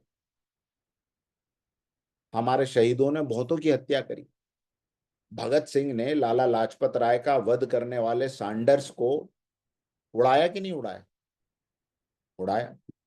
चंद्रशेखर आजाद ने मारा कि नहीं मारा? राम प्रसाद बिस्मिल ने काकोरी कांड में लोगों की हत्या करी कि नहीं करी? हुई हत्या, लेकिन उद्देश्य क्या था? उद्देश्य क्या था? पाप का प्रतिकार, गुलामी की प्रथा का प्रतिकार। हाँ, आज सीमा पे खड़ा हुआ सैनिक दनाते हुए दूसरों की छाती में फायर करता है तो उसको पाप लगेगा क्या? नहीं लगेगा। क्यों? क्योंकि वो अंदर से इस बात को जानता है कि मैं मेरे देश को सुरक्षित रखने के लिए ये कर्म कर रहा हूं। वैदि की हिंसा हिंसा न भवती, ये सूत्र बड़ा गजब का है, बड़ा बड़ा दिल को तसल्ली देने वाला है और बड़ा अच्छे कार्यों के लिए खुल के आगे बढ़ने की प्रेरणा देने वाला है। खुल के समाज की बुराइयों का विरोध करने के लिए हमें आगे बढ़ाने वाला है। तो भगवान अर्जुन को यह समझा रहे हैं कि अर्जुन, ये नाम और रूप से जिनको तू भीष्म पितामह, दुर्योधन, ये सब गुब्बारे हैं, इनके अंदर जो चेतना है उसको तू नष्ट नहीं कर सकता। लेकिन ये गुब्बारे, ये जो बाहर का मामला है, अब इसमें ट्यूमर हो गया है, अब इसमें गैंग्रीन फैल गया है। और अगर इस समाज रूपी शरीर को तुझे सुरक्षित रखना है तो हो सकता है कि इतना एम्पुटेशन तुझे करना पड़े। और ये करने से तुझे पाप नहीं लगेगा, इसकी गारंटी मैं लेता हूं। आगे चल के कहेंगे, सर्वधर्मान परित्यज्य माम एकम शरणम व्रज अहम त्वाम सर्व पापेभ्यो मोक्षयिष्यामि मा शुच। मैं तुझे सब पापों से मुक्त करूंगा, मा शुच। एक पल के लिए भी ये मत सोच कि कैसे होगा क्या होगा, मैं गारंटी लेता हूं। गारंटी क्यों ली? ऐसा नहीं है कि उन्हीं के पास में ये अधिकार था। माँ शुच, वो अर्जुन के सामने वो खड़े थे इसलिए उन्होंने गारंटी ली। हम सब अपनी अपनी गारंटी खुद ले सकते हैं, क्योंकि भगवान ने यूनिवर्सली कह दिया कि अन्याय का प्रतिरोध करते समय जो हिंसा हुई वो हिंसा हिंसा नहीं कहलाएगी। इस बात को हमें जानना और मानना। ठीक है, तो आज का सत्र हम यही समाप्त करते हैं। 2-3 बातें आज हमने बहुत इंपॉर्टेंट सीखी और समझी कि नाम और रूप थोड़े समय के लिए मिले हैं, व्यक्ति की आइडेंटिटी के साथ बने हुए हैं। जैसे जैसे व्यक्ति की आइडेंटिटी खुद को लेकर बदलती है, दूसरों को लेकर बदलती है, वो व्यक्ति बदल जाता है। ऐसे बहुत सारे व्यक्ति हैं जो कन्वर्ट होने के बाद में जिस धर्म में थे उसी की बुराई करने लगे। अगर आप थोड़ा इंटरनेट पे जाके सर्च करें, x Muslims, x Hindus, x Christians, आपको लगेगा यार ये एक्स एक्स क्यों लिखा हुआ है, ये थे वहां पर, अब वहां से छोड़ दिया तो जिसके गुण गाते थे अभी उसी की बुराई कर रहे हैं। तो ये आइडेंटिटियां बदलती रहती, कोई भी रियल नहीं, कोई भी रियल नहीं। जो देश से निर्वासित हो जाते हैं वो उसी देश को गालियां भी देने लगते हैं जिस देश की कभी प्रार्थना करते थे। तो ये सब टेम्पररी है। शरीर, रूप, शरीर से जुड़ी आइडेंटिटी, नाम से जुड़ी आइडेंटिटी, रूप से जुड़ी आइडेंटिटी, सब टेम्पररी है, सब बदलते रहने वाली है। जो इन सब के भीतर जो छुपा हुआ है वो अनचेंजेबल है, अनडिस्ट्रॉयबल है, उसका विनाश नहीं किया जा सकता। और वो तत्व मुख्य तत्व है जिसकी तरफ हमारा ध्यान होना चाहिए। उस तत्व की मुख्य चिंता करना है। ये जो विनाश होने वाले तत्व हैं इनके चक्कर में क्यों इतने पाप कर लेने का, इनके चक्कर में क्यों इतने सारी मुसीबतों को अपने सर पर मोल ले लेने का, कि उससे हमारी आगे की यात्रा जो उस मुख्य तत्व की यात्रा है उसमें बाधा हो। तो ये भी बात विशेष रूप से ध्यान देने की है। ठीक है, तो आज के सत्र को लेकर अगर आपके कुछ सवाल हैं या कुछ कहना चाहते हैं तो हम थोड़ा 5 मिनट ले लेते हैं, फिर शांति पाठ करें। अरविंद जी। सर, ये आत्मा जब मरती नहीं है, ये पुनर्जन्म ध्रुव सत्य है, इसके बारे में थोड़ा प्रकाश करें। हाँ, तो आत्मा तो नहीं मरती, जैसे उस हवा का गुब्बारा हरे कलर का फूटा, फिर उसी हवा से दूसरा लाल कलर का गुब्बारा बना, है ना, तो गुब्बारे का पुनर्जन्म हुआ कि हवा का पुनर्जन्म हुआ?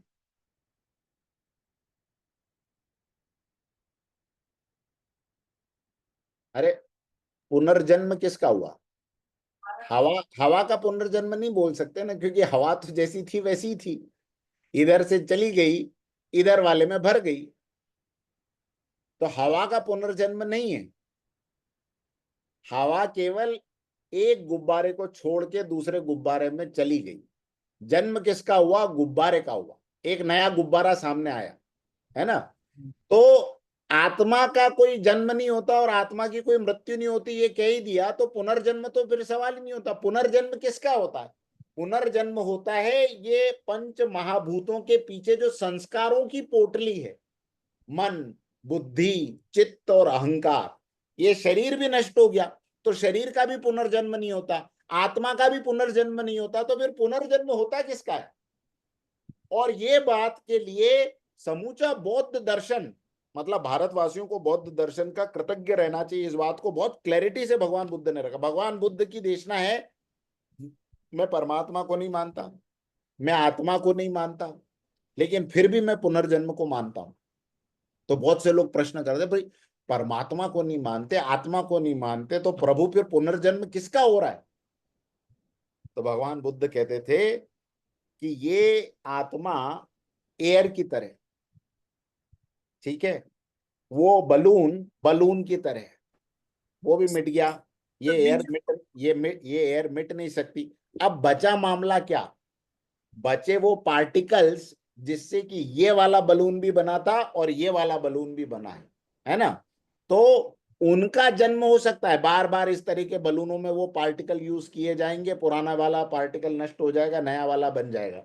इसी तरह हमारे शरीर से जो कुछ हम कर्म करते जा रहे हैं ना, अरविंद जी समझिएगा, जो कुछ कर्म हम कर रहे हैं इससे हमारे संस्कार बनते जा रहे हैं। संस्कार संस्कार संस्कार, ये संस्कार भी जब हमारा शरीर रिलीज होता है, शरीर मरता है, तो ये संस्कार नाम के जो तत्व हैं, एलिमेंट है, ये भी बाहर निकलते हैं और फिर ये किसी एक ऐसे शरीर की तलाश करते हैं जहां इनके साथ न्याय हो सके, जहां इनके साथ न्याय हो सके। वो गंदे से गंदा, कमजोर से कमजोर शरीर भी ग्रहण करेंगे। क्यों ग्रहण करेंगे? क्योंकि इतने संस्कार ऐसे हैं कि अब उसको लूला, लंगड़ा, अपाहिज, अभाग्यशाली, गरीब, कुमार्गगामी शरीर ही मिल सकता है। और ये संस्कार बिल्कुल एक ऑटोमेटेड नियम है, कोई चॉइस नहीं है, कोई चॉइस नहीं है, ना कोई बुद्धि अप्लाई करना है। इधर से सट शरीर खत्म हुआ और उधर संस्कारों ने एक यूनिवर्सल कैलकुलेशन के थ्रू दूसरी जगह प्रवेश कर लिया। और संस्कार प्रवेश करते हैं, शरीर बनता है और शरीर को चेतना देने वाली वो शक्ति फिर से वहां पर आके अटैच होगी। आप समझ रहे हैं? जैसे घड़ियों में से एक सेल निकाला, इस घड़ी में से घड़ी खट से रुक गई, उसकी जगह पे दूसरी घड़ी को लाया गया, उसमें सेल डाल दिया। सेल का कोई रोल नहीं है, सेल पहले भी चेतना दे रहा था, सेल अभी भी चेतना दे रहा है, बैटरी अभी भी इस घड़ी को चला रही थी, बैटरी अभी भी उस घड़ी को चला रही। बैटरी का घड़ी से कोई लेना देना नहीं है, लेकिन जिस जगह आके अटक गई, जिस जगह जाके लग गई, उस घड़ी के अंदर चेतना का प्रवाह शुरू हो गया। इसी तरह ये जो आत्मा नाम का चेतन तत्व है ना, ये चेतन तत्व हर जगह यूनिवर्सल है। केवल संस्कार यहां से चले गए, संस्कारों का कर्म हमारा जो है वो चला गया और दूसरी जगह एक दूसरा शरीर धारण किया। उस शरीर के अंदर इस संस्कारों को भुगतवाने के लिए जो चेतना की जरूरत थी वो आपस यूनिवर्स से उसके अंदर आ गई। इसलिए आत्मा सभी जगह साक्षी के रूप में मौजूद रहती, कुछ नहीं करती, सदा देखती रहती। भुगतता कौन है? मन, बुद्धि, चित्त और अहंकार। और जब जैसे जैसे हम ध्यान करते हैं, जैसे जैसे हम आध्यात्म के रास्ते पे चलते हैं, ये मन, ये बुद्धि, ये चित्त और ये अहंकार धीरे धीरे समाप्त होने लगता है, समाप्त होने लगता है। इसकी परतें उखड़ती है। जब आप ध्यान करते हैं तो ध्यान में क्या करते हैं? आत्मा तो सदा ही पूर्ण है, आत्मा को ध्यान नहीं करना होता, शरीर ध्यान कर नहीं सकता, शरीर तो केवल क्रिया कर सकता है। तो फिर अंदर ये ध्यान नाम का तत्व, आध्यात्म नाम का तत्व प्राप्त किसे होता है? जब हम मंत्र का जप करते हैं तो शोधन किसका होता है? आत्मा का शोधन नहीं होता, शोधन होता है हमारे मन का, हमारी बुद्धि का, हमारे चित्त का और हमारे अहंकार का। और धीरे धीरे प्याज, प्याज होता है ना, प्याज देखने पे प्याज है, एक एक परत निकालते जाइए। ये पहली परत, ये दूसरी परत और तीसरी और पांचवी और 10वीं और 50वीं के बाद में आप बोलेंगे प्याज कहाँ है? आप कहें प्याज तो कहीं नहीं है, बस ये टुकड़े हैं बस आसपास। ये जब जुड़े हुए थे तो ये प्याज था, अलग अलग हो गए तो अब कोई प्याज नहीं। इसी तरह जब मन निर्मल होता है, बुद्धि निर्मल होती है, चित्त के अंदर समता आती है, अहंकार शमित हो जाता है, तो फिर जो बचता है वो अंदर पहले से था। वो कहते हैं ना, पर्दा हटाया तो फिर अंदर जो है वो महबूब की शक्ल तो दिख ही रही थी। ये तो खाली पर्दा बीच में लगा हुआ है इसका, मन बुद्धि चित्त और अहंकार का, इसलिए लगता है ऐसा। तो जन्म कौन लेता है? जन्म ये सारे संस्कार लेते हैं।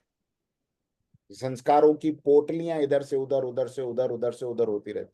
और आत्मा नाम का बैटरी उस शरीर को चलाने के लिए बस वहां पर आ जाता है। जैसे गुब्बारे के अंदर इधर से निकला इधर डाल दिया, उधर से निकला इधर डाल दिया, लेकिन ना उस हवा को इससे मतलब है कि किस गुब्बारे में मुझे भरा जा रहा है, ना गुब्बारे के पिचकने से उसका कुछ होने वाला है, ना गुब्बारे के फटने से उसका कुछ होने वाला है। वो तो अपनी जगह वापस आकाश के अंदर, अनंत आकाश में मिल जाएगी। इस तरह आत्मा का चेतन तत्व जो है, एक शरीर छोड़ता है दूसरे शरीर में चला जा।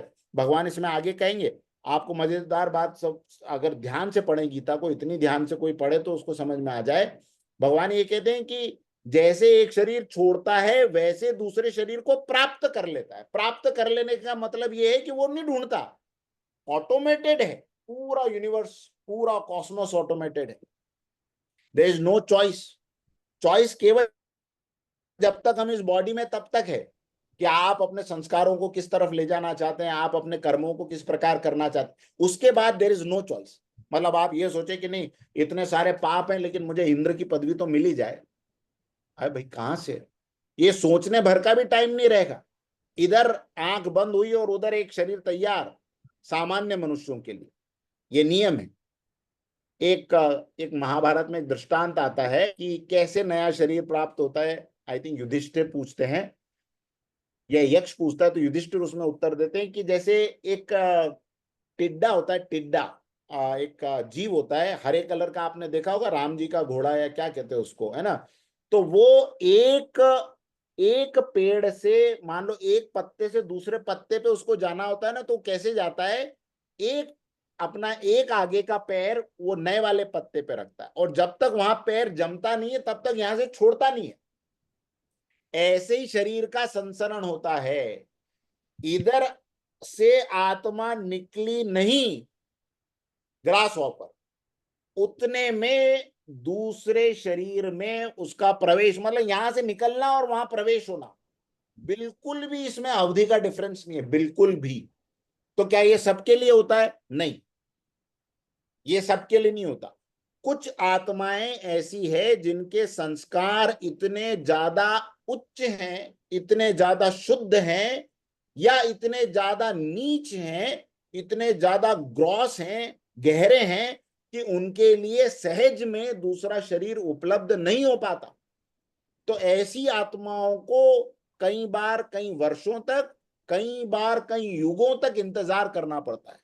अब जैसे कृष्ण की आत्मा को अगर वापस शरीर धारण करना है तो आपकी हमारे जैसे तुरंत कोई दूसरा शरीर उनको नहीं मिल जाए, एक उस शरीर के लिए एक प्रतीक्षा करनी पड़ेगी। ऐसे ही हिटलर, मुसोलिनी, रावण, कंस, इनके लिए विशेष प्रकार के गर्भ तैयार होंगे, तब जाके ये वापस धरती पर आ पाएंगे। तब तक के लिए इनकी माताओं को तैयार करना पड़ेगा, ये यूनिवर्स को, इनके पिताओं को तैयार करना पड़ेगा, तब जाके ये गर्भ उपलब्ध हो पाते। लेकिन साधारण मनुष्यों के लिए हिसाब किताब एकदम क्लियर है, इधर से एग्जिट उधर एंट्री, इधर से एग्जिट उधर से एंट्री, और यही चक्र लगातार लगातार चलता रहता है। कब तक चलेगा? जब तक कि हम ये भीतर वाली बैटरी के साथ पूरी तरह कनेक्ट नहीं हो जाएंगे। ये नाम रूप मन, बुद्धि, चित्त और अहंकार, जब तक इनको हम खोलना शुरू नहीं करेंगे, इनकी इनकी परतों को उघाड़ना शुरू नहीं करेंगे, तब तक ये संसरण चलता रहेगा। और जैसे ये संसरण खत्म हुआ, निर्वाण हमारे सामने। इसलिए बुद्ध ने जो शब्द दिया मुक्ति के लिए, वो क्या दिया? निर्वाण। निर्वाण का मतलब है अभी यहां से खेल का पटाक्षेप हो गया। मन को जान चुका हूं, बुद्धि को जान चुका हूं, चित्त को जान चुका हूं, अहंकार को जान चुका हूं। अब न मन में लहर उठती, न बुद्धि में, न चित्त में, न अहंकार में कहीं लहर नहीं उठती। वो लहरों का शांत हो जाना आत्मा के निर्मल तत्व को प्रकाशित कर देता है। एंड देन फिर आपका आना और जाना दोबारा नहीं है। ऐसा इसको जानने की विधि क्या है?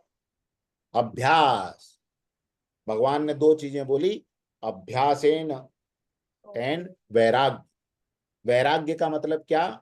वीतरागिता अपने अंदर लेकर आना, बार बार बार बार अपने आप को स्मरण कराना कि मैं ये नहीं हूं, मैं ये नहीं हूं, मैं ये नहीं हूं।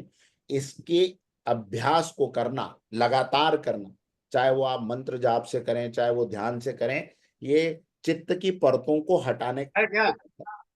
बात हो गया क्या? तो आगे आएगा इसके अंदर श्लोक, अभ्यासेन वैराग्येन। अर्जुन क्या पूछता है भगवान से कि चंचल ही मन कृष्ण प्रमाथि बलवत दृढ़म। हे भगवान, ये जो मन है ये तो एक प्रमत्त हाथी की तरह इतना चंचल है, इसको हम कैसे वश में कर सकते हैं? भगवान भी कहते हैं I agree Arjun, I understand your problem and I do agree कि इसको वश में करना बहुत कठिन है, वायु की तरह इसको पकड़ना मुश्किल है। लेकिन फिर भी अभ्यास और वैराग्य से धीरे धीरे करके ये मन वश में आ जाता है, चित्त वश में आ जाता है, अहंकार वश में आ जाता है। हम लोग क्या करते हैं, हम थियोरेटिकल डेफिनेशंस को बहुत सुनते हैं, समझते हैं। सुबह से शाम भारत का इंसान देखिए, प्रवचन पे प्रवचन, प्रवचन पे प्रवचन। और उपनिषदों में कहा हुआ है कि ये आत्मा न प्रवचन से प्राप्त होती है, न ग्रंथों के स्वाध्याय से प्राप्त होती है, न और किसी प्रकार का कोई कर्म बाहरी करने से प्राप्त होती है। ये आत्मा किससे प्राप्त होती है? ये आत्मा प्राप्त होती है लगातार इसकी तरफ जाने वाले को। तो यहां पर किसकी बात आती है? अभ्यास, है ना? तो अभ्यास और वैराग्य, इससे ये प्राप्त हो। तो कुछ करें, 5 मिनट 10 मिनट। अब जैसे गीता तो आप सुनते ही हैं, अब इसको अगर अनुभव में उतारना है, मन बुद्धि चित्त अहंकार की परतों को जानना है, खोलना है, तो छोटे छोटे अभ्यास करें। मोबाइल में आपके ये होता ही है टाइमर, तो 10 मिनट का टाइमर लगा के शुरू करें। क्या करें? 10 मिनट के टाइमर में चुपचाप शांत किसी एक जगह पे बैठ जाए, कुछ नहीं, एकदम। क्या है, यूनिवर्सल पद्धतियां बनानी पड़ेगी। अब आज की मानवता ऐसी नहीं है कि आप किसी को कहो कि भैया तुम राम राम जपो, और किसी को कहो तू अल्लाह अल्लाह कर। ये सब बाहर के रिचुअल्स हैं। करना क्या है? शांत चित्त होके बैठना है। ये ऑब्जर्व तो करना शुरू करें, observation is the key. Observe क्या करना शुरू करें? सबसे पहले अपनी ब्रेथ को ऑब्जर्व कर। ये आपकी मन बुद्धि और आपके शरीर के बीच की सबसे सूक्ष्म इकाई है। देखिए, मैं आपको कहूंगा कि अपने विचारों को देखना शुरू करो, अपनी आत्मा के प्रकाश को देखो, ये सब फालतू की बात है। इतना गहन अंधकार है, वहां कहाँ प्रकाश ढूंढने जाएंगे? तो शुरुआत किसी सूक्ष्म चीज से करनी है, ये बात सही है। लेकिन वो सूक्ष्म चीज एकदम अति सूक्ष्म नहीं होनी चाहिए। तो सूक्ष्म ऐसी जो अनुभव में भी आ सके। तो आत्मा का अभी कोई अनुभव नहीं, परमात्मा का अभी कोई अनुभव नहीं। आंख बंद करके आधा घंटा भी बैठेंगे ना, अंधेरा और फिर दोस्त और फिर परिवार और पत्नी और बच्चे और कल सुबह क्या करना है और उसने मेरे को ऐसा क्यों कह दिया, यही सब घूमता रहेगा। क्योंकि वो सब अनुभव में है नहीं और सारा अनुभव बाहर का है, इसलिए मन तुरंत ये सब खड़ा कर देगा। तो मन को वश में करने का पहला प्रयास अपनी ही सांस से शुरू करो। ये इतनी कोमल है, ये इतनी सूक्ष्म है कि इसको अनुभव भी किया जा सकता है कि हाँ सांस है क्या, हाँ सांस है, सांस। तो भैया ठीक है, इसी से शुरू कर। अभी क्या कर, आंख बंद कर, बैठ जा। सांस आ रही है और सांस जा रही है, सांस आ रही है और सांस जा रही, बस इसको देख। न कोई इसके साथ मंत्र जोड़, न इसके साथ कोई रूप जोड़, न भगवान कृष्ण के पायल की रुंझुन सुन, न उनका रास देख, न भगवान राम का धनुष बाण देख, कुछ मत देख। क्योंकि सब तेरे ही बनाए हुए हैं। किसी पेंटर ने पेंटिंग बनाई, उसको हमने राम कह दिया। किसी पेंटर ने पेंटिंग बनाई, उनको कृष्ण कह दिया। जितने पेंटर उतनी पेंटिंग्स, ये सब रियल नहीं।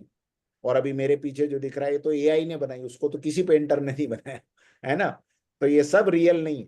रियल क्या है, वहां से शुरू करो। रियल है आपकी श्वास, रियल है आपका क्रोध, रियल है आपकी काम वासना, रियल है आपका आपका अहंकार, रियल है आपका मोह। तो ये क्रोध, काम, मोह, लोभ, इनको देखना है, पर ये अंदर छुपे हुए हैं, बहुत छोटे छोटे छोटे छोटे छोटे छोटे छोटे से भी छोटे। इनको तुरंत नहीं देख पाएंगे। इनको तुरंत देखने के लिए इसके एक एक कदम आगे की चीज को देखना पड़ेगा, थोड़ी सी स्थूल चीज को देखना पड़ेगा। वो स्थूल चीज है हमारी श्वास। और भगवान गीता में एक जगह पे इस पूरे योग का विवरण करते हैं। जो प्राण में अपान को और अपान में प्राण को झोंकता है, वही अर्जुन वास्तव में यज्ञ कर रहा है। ऐसा एक श्लोक है गीता में।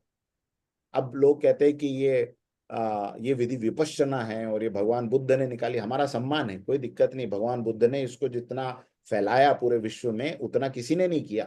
लेकिन इसकी जड़ें गीता में, इसकी जड़ें भारतीय योग में है, पतंजलि के दर्शन शास्त्र में, योग शास्त्र में है।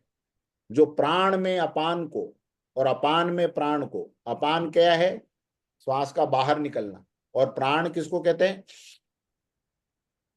ये प्राण, ये अपान। तो जो प्राण में अपान को और अपान में प्राण के योग को करता है निरंतर, उसका ये यज्ञ है। तो इससे शुरू करें। 10 मिनट का टाइमर लगाने से कोई बड़ा नुकसान नहीं होगा, है ना। 10 मिनट का टाइमर, और इसको एक जीवन का एक क्रम बना कि यार 10 मिनट सर ने मांगे ना। और मैं आपको बता रहा हूं, मुझे इस बात की 7 दिन के बाद आप में से कोई जो नियमित इस 7 दिन में प्रयोग करे, वो इस बात को कहे कि सर क्वांटिटेटिवली और क्वालिटेटिवली दोनों हमारे चित्त में फर्क पड़ना शुरू हुए। 10 मिनट के बाद थोड़ी शांति, 10 मिनट के बाद में थोड़ा सा क्रोध कम, 10 मिनट के बाद में अपने आप के साथ फोकस होना। देखिए 7 दिन शुरू में तो ऐसा 10 मिनट में भी चित्त बार बार पटकनी देगा। आप 10 मिनट अगर एकाग्र होकर सांसों को देख लें तो निर्वाण घटित हो जाए। एकाग्र, केवल श्वास, कोई एक विचार नहीं दूसरा। एक घड़ी आधी घड़ी, आधी में पुनियाद, तुलसी संगत साधु की हरे कोटि अपराध। एक घड़ी होती है 24 मिनट की, एक घड़ी। आधी घड़ी, आधी कितने मिनट की हो गई? अरे 24 मिनट की एक घड़ी, तो आधी घड़ी कितने की हो गई? 12 मिनट। एक घड़ी, आधी घड़ी, तो आधी घड़ी ना 12 मिनट। आधी में पुनियाद, 12 का आधा कितना होगा? हाँ 6। बस, तुलसी संगत साधु की हरे कोटि अपराध। तो ऐसे 6 मिनट के लिए साधु की संगति। और अभी कहाँ साधु ढूंढने जाएंगे? तो मैंने श्लोक बदल दिया, एक घड़ी आधी घड़ी, आधी में पुनियाद, तुलसी संगत श्वास की। हाँ, तुलसी संगत श्वास की, करे चित्त निर्विकार।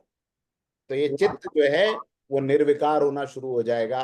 बस 6 मिनट बैठिए, 8 मिनट बैठिए, 10 मिनट बैठिए, लेकिन निरंतरता इसमें जरूरी है। एक दिन तो 1 घंटा बिल्कुल भगवान शिव की तरह यूं करके बैठ गए और फिर आगे अरे यार नहीं यार अभी नहीं है, तभी नहीं।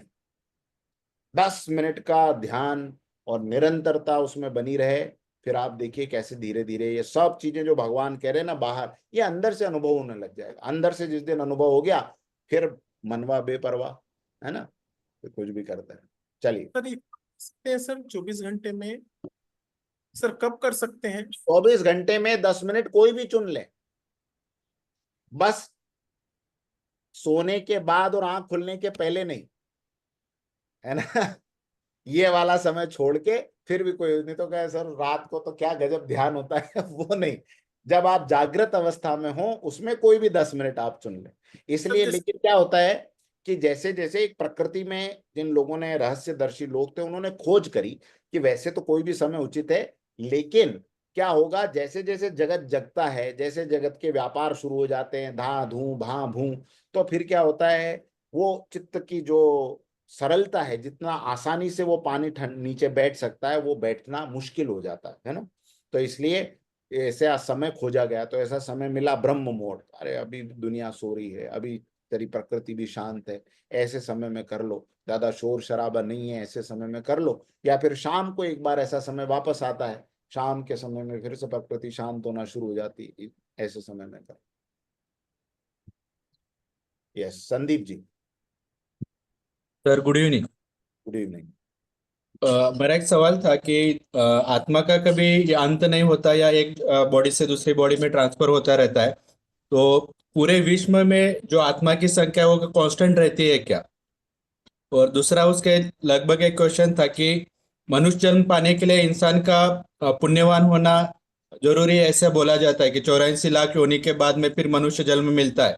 तो अपनी बढ़ती आबादी इसका संकेत है क्या कि पृथ्वी पर या विश्व में अच्छे काम बढ़ रहे हैं? पहला प्रश्न क्या था आपका? आत्माओं की संख्या सेम है क्या? पूरे विश्व में आत्माओं की संख्या सेम ही है क्या? मतलब एक आत्मा दूसरी बॉडी में ट्रांसफर होता है, वो मरता भी नहीं है, तो पूरे विश्व में आत्माओं की संख्या एक ही है क्या? ये देखिए, यहीं पे तो भ्रम फैले फैले हुए हैं कि आत्मा को हम समझते कैसा है। जैसे हम अपने आप को देखते हैं कि जैसे इस रूम में 18 लोग बैठे हुए हैं, तो मेरा प्रश्न है कि इस रूम में 18 आत्माएं बैठी हैं क्या? क्या लगता है आप? Yes sir. वैसा ही लगता है सर। गलत है। इस अच्छा। रूम में एक ही आत्मा है, इस विश्व में एक ही आत्मा है। ये जो आत्मा के नाम से हमने सोच रखा है, ये आत्मा नहीं है। अब जैसे हवा गुब्बारे के अंदर भरी हुई है, 100 गुब्बारे भर के एक रूम में रख दिए, तो क्या 100 हवाएं हैं? वाह, 100 हवाएं हैं? नहीं नहीं। एक समुद्र के अंदर 100 लहरें उठती है, तो 100 समुद्र हैं। नहीं है। एक घड़े के अंदर 100 घड़े रखे हैं, उसके ऊपर सूर्य का प्रतिबिंब दिखता है, तो 100 अलग अलग सूर्य उसके अंदर दिखाई देते हैं, पर रियल में 100 सूर्य हैं? नहीं। नहीं है। आत्मा को आप शरीर के अंदर ऐसी कोई चीज मत समझें कि ये यहाँ अंदर इधर कहीं तो बैठी हुई है, और ये मेरी अलग बैठी हुई है, खंडेलवाल जी के अंदर अलग बैठी हुई है, इनके अंदर अंदर। सबके अंदर, हम सबके अंदर और हम सबके बाहर एक प्राणिक ऊर्जा का एक विराट समुद्र है, हम सब उसके अंदर है। ओके। हमारे अंदर की उस चेतना को बाहर की चेतना से, या मेरे अंदर की चेतना को आपके अंदर की चेतना से कोई अलग नहीं कर सकता। इसलिए अभी गीता में आगे और प्रवेश जब होगा तो भगवान कहते हैं नित्य है, सर्वगत है। सर्वगत का मतलब सभी जगह पे भरपूर है। अब भरपूर का मतलब क्या हो गया? भरपूर का मतलब तो हो गया कि कोई ऐसी जगह नहीं है जहां उसकी सत्ता है ही नहीं। समझ रहे हैं आप बात, संदीप जी? हाँ सर। तो पहली क्लैरिटी तो ये लेनी है कि ये विश्व के अंदर कितनी आत्माएं हैं, और हमेशा उतनी रहती क्या? उतनी। विश्व के अंदर केवल शरीर बदलते रहते हैं। आत्मा नाम का चेतन तत्व इस विश्व में, इस विश्व के बाहर ब्रह्मांड में, जैसे कोई कह रहा मार्स पे आत्मा है क्या? हाँ है। मार्स पे शरीर नहीं है, बट मार्स पे भी वही चेतना है। सूर्य में भी वही चेतना है। इसलिए सूर्योपनिषद जब आप पढ़ते हैं तो सूर्य के वर्णन करते करते करते करते करते करते कि सूर्य ऐसा ऐसा ऐसा ऐसा, और आखिरी में एक लाइन आती है, जो वो लाइन मैंने पढ़ी तो मैं तो एकदम, जो कहते हैं ना, बल बॉर्न मूवमेंट। सूर्य के बारे में इतना सब बोलते हुए आखिरी में ऋषि कहते हैं यह सूर्य सोहम मेव च, वो जो सूर्य है वो मैं हूं। वो सूर्य जो है वो मैं हूं। ये किससे प्रतीत होता है? ये किस बात की ओर इशारा करता है कि कहीं कोई ऐसा भेद नहीं है कि वो अलग और मैं अलग। चेतन तत्व सब जगह एक जैसा समाया हुआ है। तो आत्मा नंबर ऑफ आत्माएं नहीं है। ये बहुत सारे संप्रदायों में, और आज को तो अनेक पंथ ऐसे निकले हैं जो ऐसा कहते हैं कि ये इसकी आत्मा, वो उसकी आत्मा, ये हमारी आत्मा ऊपर गई, हमारी आत्मा नीचे आई। अरे आत्मा को आपने वापस पर्सोनिफाइड कर दिया। आत्मा और शरीर में फिर डिफरेंस ही क्या रहा? क्या रहा डिफरेंस? जैसे शरीर है वैसे अंदर आत्मा है, वैसा वैसा मान मान के चल रहे। तो आत्मा एक नित्य सर्वगत एक जैसा प्राणिक तत्व है। वो सबको, ये बीच बीच में जो बुलबुले बने हैं, जैसे उसके अंदर हवा घुस घुस के उस बुलबुले को थोड़ी देर के लिए आकार देती है, फिर उसके बाद बुलबुलों के नष्ट हो जाने पर हवा अपनी जगह वापस आ जाती। सो इसी प्रकार से ये चेतन तत्व है, शरीरों के अंदर भी, शरीरों के बाहर भी, चींटी के अंदर भी, मनुष्य के अंदर भी। फिर आत्माओं का क्या करेंगे जो चींटी के अंदर है? फिर उनको कैसे गिनेंगे, उनकी संख्याओं को कैसे गिनेंगे, जितनी चींटियां उतनी आत्मा है, जितने हाथी उतनी आत्मा है, फिर तो आत्मा ही आत्मा, आत्मा ही आत्मा, मतलब परेशान हो जाएगा आदमी। तो ये आत्मा को एनर्जी समझिए बस, इससे कंफ्यूजन से निकल जाएंगे। क्लियर? Okay sir, okay. और दूसरा दूसरा क्या एक है? सवाल था सर, हाँ, कि जन्म लेने के बाद मनुष्य का हाँ, शरीर मिलता है। मिलता है, हाँ 84 हाँ, तो अब ये 84 लाख योनियों के बाद में मनुष्य का शरीर मिलता है, इसको, इस प्रश्न के कोई उत्तर नहीं। इसलिए नहीं है, कुछ प्रश्न इस दुनिया में अव्याख्याकृत प्रश्न है, जिनके जानने और जिनके न जानने से मनुष्य को कोई लाभ नहीं। जैसे परमात्मा है या परमात्मा नहीं है, सदियों से लोग बहस में पड़े हुए हैं। एक पूरा के पूरा धड़ा मनुष्य समाज का सदियों से परमात्मा है इस बात को सिद्ध करने पे लगा हुआ है, एक सदियों से इस बात को सिद्ध करने पे लगा हुआ है। तो दिखाओ, दिखाओ, लाओ, हम भी देखें कहाँ है। अब सबके अपने अपने तर्क हैं, सबके अपने अपने लॉजिक है, और सदियों से दुनिया इस बात पे लड़ रही। फिर परमात्मा पे तो लड़ती है, फिर परमात्मा के नाम पे कि मेरा परमात्मा असली परमात्मा है, तेरा परमात्मा फर्जी परमात्मा है। असली तो राम है, अल्लाह कहाँ से आ गए? वो कह रहा है अल्लाह अकबर है, तो ये कहता है कि जीसस है। अब वो उस पर लड़ाई शुरू हो गई। अच्छा, इस बात से किसका भला आज तक हुआ है, और इस बात का निर्णय क्या आपको लगता है जीवन भर हमारे 500 पीढ़ियां और निकल जाने के बाद भी होगा? इस बात का निर्णय नहीं हो सकता। ये अव्याख्याकृत प्रश्न है, इससे किसी का कोई भला नहीं होने वाला। तो ये कि मनुष्य का जन्म 84 लाख योनियों को प्राप्त करके हुआ है, या मनुष्य केवल मनुष्य का ही जन्म लेता रहता है, इन सब बातों से आज कुछ बदलने वाला है क्या? कई बार मनुष्य सभ्यता और हम लोग ऐसे ऐसे प्रश्नों की उलझनों में पड़े रहते हैं जिसकी कोई जरूरत। अरे परमात्मा है भी तो तुझे क्या, तेरे अंदर का क्रोध जा रहा है क्या दादा? तेरे अंदर के काम वासना जा रही है क्या? तेरे अंदर चित्त में क्षमता आ रही है क्या? चित्त के अंदर शांति है क्या? उसको देखना है, और उसको देखने के लिए हमें अपने अस्तित्व की खोज ज्यादा जरूरी है। तो इसको भी मान लें, अगर प्रेरणा मिलती है कि हाँ 84 लाख योनियों के बाद मनुष्य का शरीर मिला है, तो बड़ा पुण्य का शरीर है, बड़ा काम का शरीर है। हो सकता है कि दोबारा 84 लाख योनियां भुगतनी पड़े और फिर ये मिले। तो अगर इससे इस जन्म के अंदर सिंसेरिटी आती है तो इसको मान लेना चाहिए, यहाँ 84 लाख के बाद मिला है। और अगर ऐसा लगता है नहीं, एक ही बार मिला है और दोबारा आप कभी नहीं मिलेगा, जैसे अब्राहमिक रिलीजन्स, उनसे पूछो कि तुम पुनर्जन्म में नहीं, बिल्कुल पुनर्जन्म में भरोसा नहीं है। अभी पैदा हुए कुछ सालों बाद मर जाएंगे, खेल वहीं खत्म हो जाएगा। तो और ज्यादा जोर में काम करना चाहिए भाई। इधर वाले को तो दोबारा शरीर मिलने की उम्मीद है, तुम्हें तो वो भी उम्मीद नहीं है। तो इसी जन्म में, एक ही जन्म में सारा खेल खेलना है, तो और ज्यादा जोर में लगो काम करने के लिए, और ज्यादा जोर में शील का अभ्यास करो, शांति का अभ्यास करो, प्रेम का अभ्यास करो, मानवता का अभ्यास करो। तो दोनों ही तरीके से मुझे किस थियरी को मानने से फायदा होगा, कौन सी थियरी सही है यूनिवर्सली, इस बात की चक्कर छोड़ देना चाहिए, क्योंकि ये कभी प्रूव नहीं हो सकता। एक और ऐसा प्रश्न, ब्रह्मांड को किसने बनाया? मेरे दादाजी ने बनाया। अब क्या फर्क पड़ रहा है?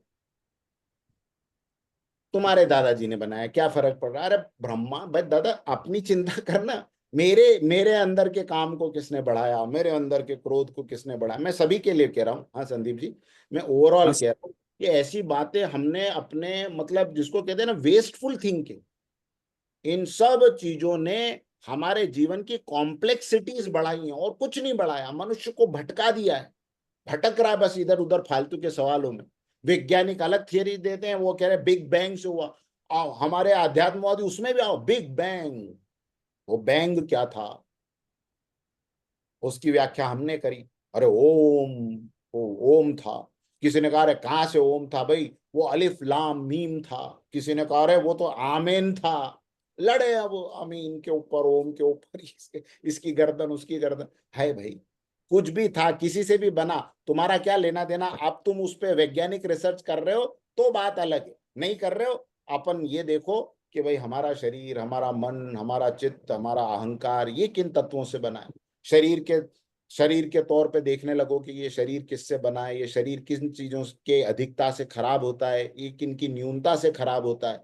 तो शरीर की प्रगति पे लग जाओ, शरीर को ठीक करने पे लग जाओ, मन को देखने लगो कि मन किन कारणों से अच्छा महसूस करता है, किन कारणों से खराब महसूस करता है, किन कारणों से मन में क्रोध आता है, किन कारणों से मन में काम जागृत होता है, तो मन के रास्ते को ठीक करने लग जाएंगे। बस हमें इनकी चिंता ज्यादा करनी है। सर और एक सवाल था कि हम अभी देखते हैं कि टाइम है सर, क्या नेक्स्ट टाइम पूछूं, लेट एक होता रहे। पूछ लीजिए। क्या होता है कि भगवान के मतलब हम जब शरण जाते हैं, या नंबर ऑफ अपने गॉड्स बहुत सारे हैं, तो कौन से भगवान को मानना, एक सवाल आता है कि हर एक भगवान को अलग अलग हो जाता है। और उससे जुड़ा एक सवाल है कि हम जो कर्म कांड करते हैं, फूल चढ़ाना, उद्बत्ती लगाना, दिया चलाना, ये जरूरी है क्या सब चीजों के लिए?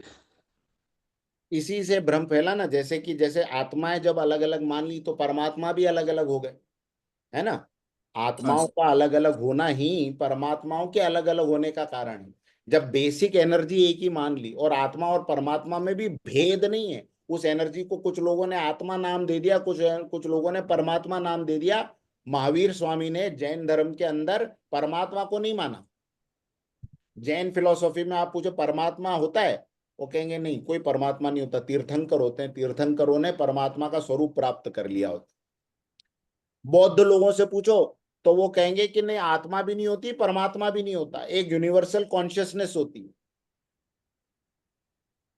तो ये भटकाव जहां से शुरू हुए, वो यहां से शुरू हुए कि पहले तो अपने आप को अलग माना, उसको अलग माना, तो उसको अलग माना तो उसका परमात्मा अलग, हमारा परमात्मा अलग, क्योंकि आत्माएं अलग, शरीर अलग, फिर हमारे हमारे परमात्मा भी अलग।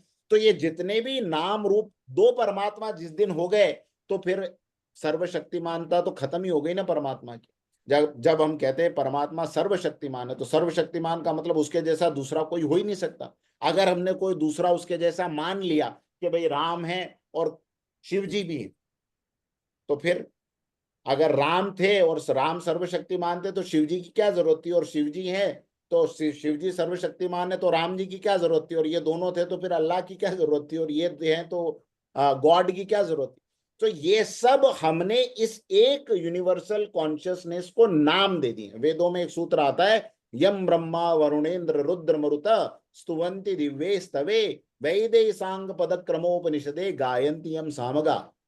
फिर ऐसा ही सूत्र आता है, एकम सद्विप्राहा बहुधा वदंती, एक है वो तत्व जिसको ज्ञानी लोग अनेक नामों से पुकारते हैं। तो पहला तो क्लैरिटी, परमात्मा दो नहीं है, दो होते ही परमात्मा परमात्मा हो ही नहीं सकता, क्योंकि उसकी सर्वशक्तिमत्ता खत्म हो जाएगी। हमारे शरीर अनेक हैं क्योंकि हमारे शरीर सर्वशक्तिमान नहीं है, अल्प शक्तिमान। लेकिन यूनिवर्स, हवा, हवा दो नहीं हो सकती, हवा एक है, पानी दो नहीं हो सकते। कभी इस झरने में दिख रहा है, उस झरने में दिख रहा है, तो झरने हैं, वो पोखर हैं, वो तालाब हैं, लेकिन पानी एज होल इज वन। इसी तरह परमात्मा एज होल इज वन। तो ये पहले सवाल का आपका जवाब हो गया। दूसरा क्या था? जो हम पूजा करते हैं सर, मतलब अभी ये कर्म कांड हो गए ना थोड़े इसमें। हाँ हाँ। तो कर्म कांड के वजह से मतलब कभी कभी क्या लगता है कि क्यों कर रहे हैं कर्म कांड, इसके जगह पे किसी को ये डोनेट कर दे, कुछ कर दे तो उसमें बेनिफिट हो जाएगा, ऐसा भी लगता है। और हाँ अभी आपसे मतलब अभी जो परमात्मा एक बोले, तो भक्ति करते समय हम कैसे भक्ति करें कि एक ही परमात्मा रहेगा? तो भगवान कौन सा सामने रखे, या मूर्त स्वरूप में कुछ देखना है, क्या मन में ही देखना है, कैसे करना चाहिए? देखिए, इस संसार में बहुत तरह के लोग हैं। तो कुछ लोग जो है ज्ञान मार्गी हैं, कुछ जैसे अपन एक घर में तीन बच्चों को भी देखें, तो एक बच्चा होगा जो लॉजिक से समझेगा, तो उसको कहा बेटा ऐसा नहीं करना है, ऐसा नहीं करना, तो वो मान जाएगा क्योंकि पापा मम्मी ने कहा। एक बच्चा होगा जिसको प्यार से समझाना पड़ेगा कि देख बेटा ऐसा नहीं करना चाहिए, है ना। एक बच्चा होगा जिसको डर दिखा के समझाना पड़ेगा। इसी तरह इस संसार में अलग अलग साइकी के, अलग अलग पर्सनैलिटी के मनुष्य हैं। सबको एक मार्ग से नहीं ले जाया जा सकता। जो जो धर्मों ने मनुष्यों को एक ही मार्ग पे धकेलने की कोशिश की है, वो धर्म लंबे समय तक कामयाब नहीं हुए। उन धर्मों के अंदर भी फूट पड़ने लगी, उन धर्मों के अंदर भी भेद होने लगे। तो सनातन धर्म इस बात को शुरू से जानता था कि जितने मनुष्य हैं उतने तरह के मार्ग हमें बनाने पड़ेंगे, हर एक मनुष्य को अपने हिसाब से चलने का रास्ता हमें देना पड़ेगा। तो हमने क्या कहा, भैया तुझे क्या लगता है राम जी भगवान है? हाँ हाँ यार, राम क्या धनुषधारी, ये वो, और रावण को मारा, ठीक है चल लग जा, राम भगवान। सुबह शाम राम राम राम राम राम राम राम, अपनी चित्त को, मन को पूरी तरह उनमें तन्मय कर दे। फिर एक आया कैलाश के निवासी, गंगा की धार, सिर पे चंद्रमा, क्या स्वरूप है, बस उन्हीं को देखता हूँ। अच्छा शिव जी तेरे को प्यारे, चलो कोई बात नहीं, ओम नमः शिवाय, ओम नमः शिवाय। कोई कह रहा है यार ये क्या है, राम जी भी आए थे, शरीर छोड़ के चले गए, शिव जी तो जन्म ही नहीं लिया, हमने देखा भी नहीं, फिर जो आए गए उनको क्यों मानना? तू किसको मानना चाहता है? मैं यार, वो जिससे राम आए, वो जिससे शिव आए, वो निराकार पर ब्रह्म अलख निरंजन परमात्मा। कोई बात नहीं, चलो अलख निरंजन को मानो, तो मान के x इज इक्वल टू 1, तेरी धारणा इज इक्वल टू भगवान, तेरी धारणा इज इक्वल टू भगवान। किसी को लगा नहीं, ये सब भी नहीं, भेरू जी सत्य है, शीतला माता सत्य है, मरी माता सत्य है, जिंदी माता सत्य है, किसी को तो तू मान, लेकिन मानने के बाद में जानने की तरफ बढ़। केवल पूजा पाठ और कर्म कांड और घंटी हिलाते हिलाते और अगरबत्ती लगाते लगाते अगर जिंदगी निकल गई, इससे शुरुआत होना अच्छा है। जैसे छोटे बच्चे को जब ए फॉर एप्पल पढ़ाया जाता है, तो क्या ए फॉर जिंदगी भर एप्पल ही रहता है क्या? नहीं ना। अरे अभी के लिए बताना पड़ेगा, अभी के लिए ए फॉर एरोनॉटिक बता दें, ए फॉर एयरक्राफ्ट बता दें, ए फॉर एप्पल बता दें, तो कंफ्यूज हो जाएगा। उसको बोला यार ए फॉर एप्पल से शुरू कर दादा, फिर उसके बाद ए से और भी बहुत सी चीजें आती। इसी तरह ये कर्म कांड जितना हम भगवान के सामने करते हैं, इसके दो ऑब्जेक्टिव हैं। पहला, प्रारंभ के लिए भगवान के साथ जुड़ना।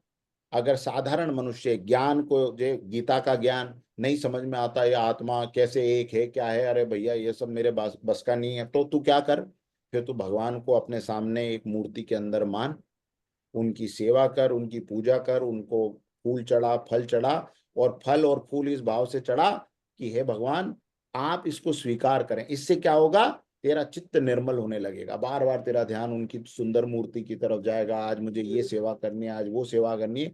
तो मन नकारात्मक बातों से बचेगा, मन बाहर की सांसारिक बातों से बचेगा, और तू निरंतर भगवान का दास समझते हुए, जैसे दास अपने स्वामी की सदा चिंता करता रहता है, प्रेमिका अपने प्रेमी के बारे में सदा सोचती रहती है, वैसे तेरा बार बार बार बार उन ईश्वर के दिव्य गुणों पर, उनके स्वरूप पर ध्यान करने से तेरा चित्त निर्मल होने लगेगा। तो ये तरीके से एक विधि दे दी गई। कुछ लोगों को ये कर्मकांड समझ में नहीं आया, उन्होंने कहा यार तुम ऐसा कुछ बताओ ना कि अंदर जो आत्मा है उसका अनुभव। उसको कह दिया आंख बंद कर, श्वासों पे ध्यान कर, श्वासों के बाद धीरे धीरे मन सूक्ष्म हो जाएगा, तो विचारों के ऊपर ध्यान करना, विचारों को पकड़ने लग जाए तो इंद्रियों के अंदर होने वाले प्रकंपन को पकड़ना। एक बार इन चीजों को पकड़ लिया तो जैसे हाथ में किसी के अपने घोड़ों की लगाम आ गई, तो फिर वो घोड़े को जैसा चाहे वैसे भगा सकता है। वैसे तू इन सारे तत्वों को जैसा चाहे, जिस डायरेक्शन में चाहे भगा सकता है, ये तेरा निर्माण है। तो उसको वो विधि दे दी गई। हमारे यहाँ अनंत मार्ग, जितने मनुष्य उतने मार्ग, ये हमारे यहाँ छूट है। तो कोई भी चीज रिलेटिव में सब सत्य है और रियल में सब चीजें असत्य है, ये बात ध्यान रखिए, है ना। ये सब छोटे छोटे मार्ग दे दिए गए। तो जो कर्मकांड कर रहा है, लेकिन वो कर्मकांड को ही सब कुछ मान के बैठा है, फिर वो व्यक्ति आगे नहीं बढ़ सकता। लेकिन कर्मकांड से उसका मन बुद्धि चित्त जैसे जैसे भगवान में लगेगा, पवित्र होता जाएगा, तो उसके अंदर से ये सब राग द्वेष सब दूर होने लगेंगे। तो ये विधियां हैं, है ना।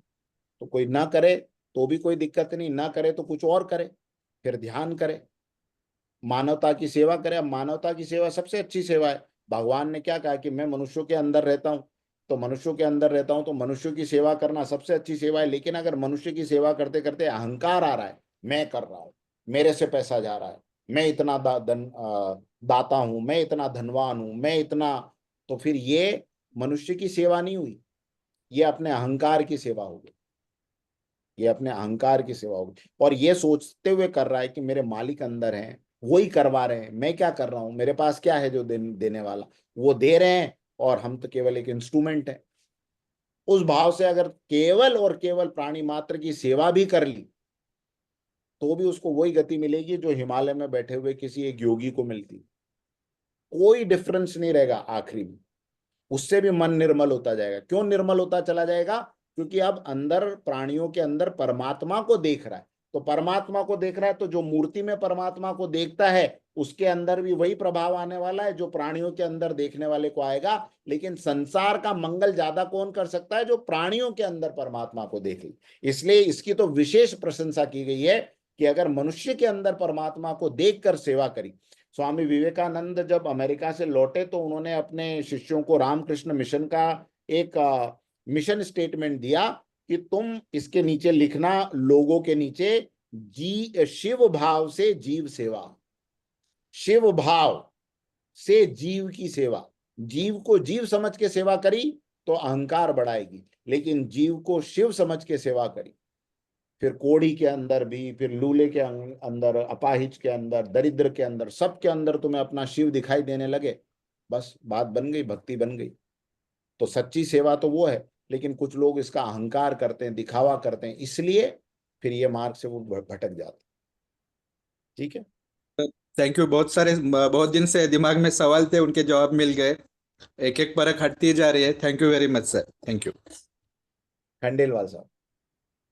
नमस्कार सर, बहुत ही बढ़िया सेशन रहा, बहुत अच्छे से आपने एक्सप्लेन किया और काफी सवालों से भी बहुत अच्छे उनके अंदर उत्तर मिलकर अब और स्पष्टीकरण हो गया है। और जो आपने बताया कि अभ्यास तो करना ही होगा, और अभ्यास करने में बस मैं 2 चीजें अपने एक्सपीरियंस से यहाँ ऐड कर सकता हूँ कि जब भी आप श्वास के ऊपर या कोई मेडिटेशन का अभ्यास कर रहे हैं तो उसके लिए एक पर्टिकुलर अलग से स्पेस ही बनाएं, अपने बेड पर ना करें और लेट कर तो कभी भी ना करें, क्योंकि जब भी एक स्टेज में आप जाते हैं कि थोड़ा सा आप रिलैक्स होंगे तो सीधा निद्रा को प्राप्त हो जाएंगे, फिर आप मेडिटेशन का जो सेकंड स्टेप है उसमें ब्रेक लग जाएगा। तो आप सबसे मेरी अनुरोध है कि यार आप एक स्पेशल प्लेस बनाएं और वहां आराम से बैठ के करें, तो आप इसको अच्छे से एंजॉय भी कर पाएंगे और अभ्यास के साथ इसके अंदर इसके फायदे भी प्राप्त करेंगे और आपको और आनंद भी आएगा। धन्यवाद। बहुत बहुत धन्यवाद। गौरव अग्रवाल जी। सर मेरा सवाल ये है कि जैसे इंद्रदेव जी की पदवी होती है सर, और वो चेंज होते रहते हैं, तो सर उनका नाम कैसे डिसाइड होता है? जो शरीर में जो नाम रहता है आज हमारा, वही नाम उनको मिल जाता है, या फिर वो नाम कैसे डिसाइड होता है सर हाँ, उनका? उनके भी नाम होते हैं। इंद्र तो एक पदवी है ना। जी सर। लेकिन अगर आप इंटरनेट पे देखेंगे तो जितने इंद्र आज तक हुए, हर मनवंतर में जैसे 14 मनवंतर हुए हैं, तो 14 मनवंतर के 14 इंद्र हैं, और उन 14 इंद्रों के कोई नाम है। जैसे प्राइम मिनिस्टर तो अभी इतने सारे हुए, लेकिन हर प्राइम मिनिस्टर का अपना एक नाम है ना। तो उस आत्मा का वो एक नाम होता है, उस आत्मा को वो नाम दिया जाता है और फिर पदवी उसको इंद्र की दी जाती आत्मा तो है ही नहीं, परमात्मा है, वो तो एक ही है सब। आत्मा तो है। अलग से है ही नहीं। नहीं नहीं, आत्मा का मतलब ये शरीर के अंदर मन, बुद्धि, चित्त और अहंकार जो है, ये जब निर्मल हुए तो जो तत्व बच गया उसको आप कुछ भी नाम दे दें। एक तरफ ये हाथ है मेरा, आप इसको भी हाथ कहेंगे और इसको भी हाथ ही कहेंगे ना। इस तरफ से आप इसको आत्मा कहिए, इस तरफ से ये परमात्मा है। लेकिन जब तक मन, बुद्धि और चित्त और अहंकार निर्मल नहीं होते, तब तक आप न आत्मा है ना आप परमात्मा है, तब तक आप जीव ही हैं। और वो जीव केवल मनुष्य वाले जीव जीव नहीं होते। इंद्र के आगे ब्रह्मा, ब्रह्मा से लेकर चींटी तक ये सब जीवों की प्रोग्रेस है। तो हम अगर ये मनुष्य चित्त के अंदर निर्मल होने का अभ्यास करते तो अगली बार हमें मनुष्य नहीं बनाया जाता, हम उसके बाद में और श्रेष्ठ योनियों को प्राप्त होते रहते हैं। इस प्रकार से धीरे धीरे धीरे धीरे धीरे धीरे करके अंततः जब ब्रह्मा तक का स्तर हमारा ध्यान के द्वारा पूरा हो जाता है, तब फिर निर्वाण होता है। तो जब ब्रह्मा तक के स्तर में इंद्र भी आ गए, यक्ष भी आ गए, गंधर्व भी आ गए, ये पूरा एक बहुत बड़ा फिर साइंस है। सर कोई क्रिश्चियन आदमी भी बन सकता है, डेविड मैथ्यूज भी बन सकता है वही इंद्रदेव। बन सकते, डेविड मैथ्यू, पैगंबर, ये सारे तो नाम ही है ना, नाम है ना। आज आप यहाँ भारत में पैदा हुए हैं तो आपको देव कहा जा रहा है। अगर आप भारत में नहीं होते और बाहर होते तो आपको फरिश्ते कहा जाता। अरब में होते तो आपको क्या कहते? फरिश्ता। और अगर आप ईसाई किसी प्रांत में होते तो वही लोग आपको एंजल्स कहते। समझ रहे हैं बात? तो ये तो फिर हम देते हैं ना, हमारी ग्रामर है। वो एंटिटी जो है उसका, उसकी कोई ग्रामर नहीं है। वो तो आप जो अपने हिसाब से देना चाहें वो देते हैं। आदिवासियों में कुछ और ही नाम होंगे उनके, सर आदिवासी थोड़ी इंद्र कहेंगे।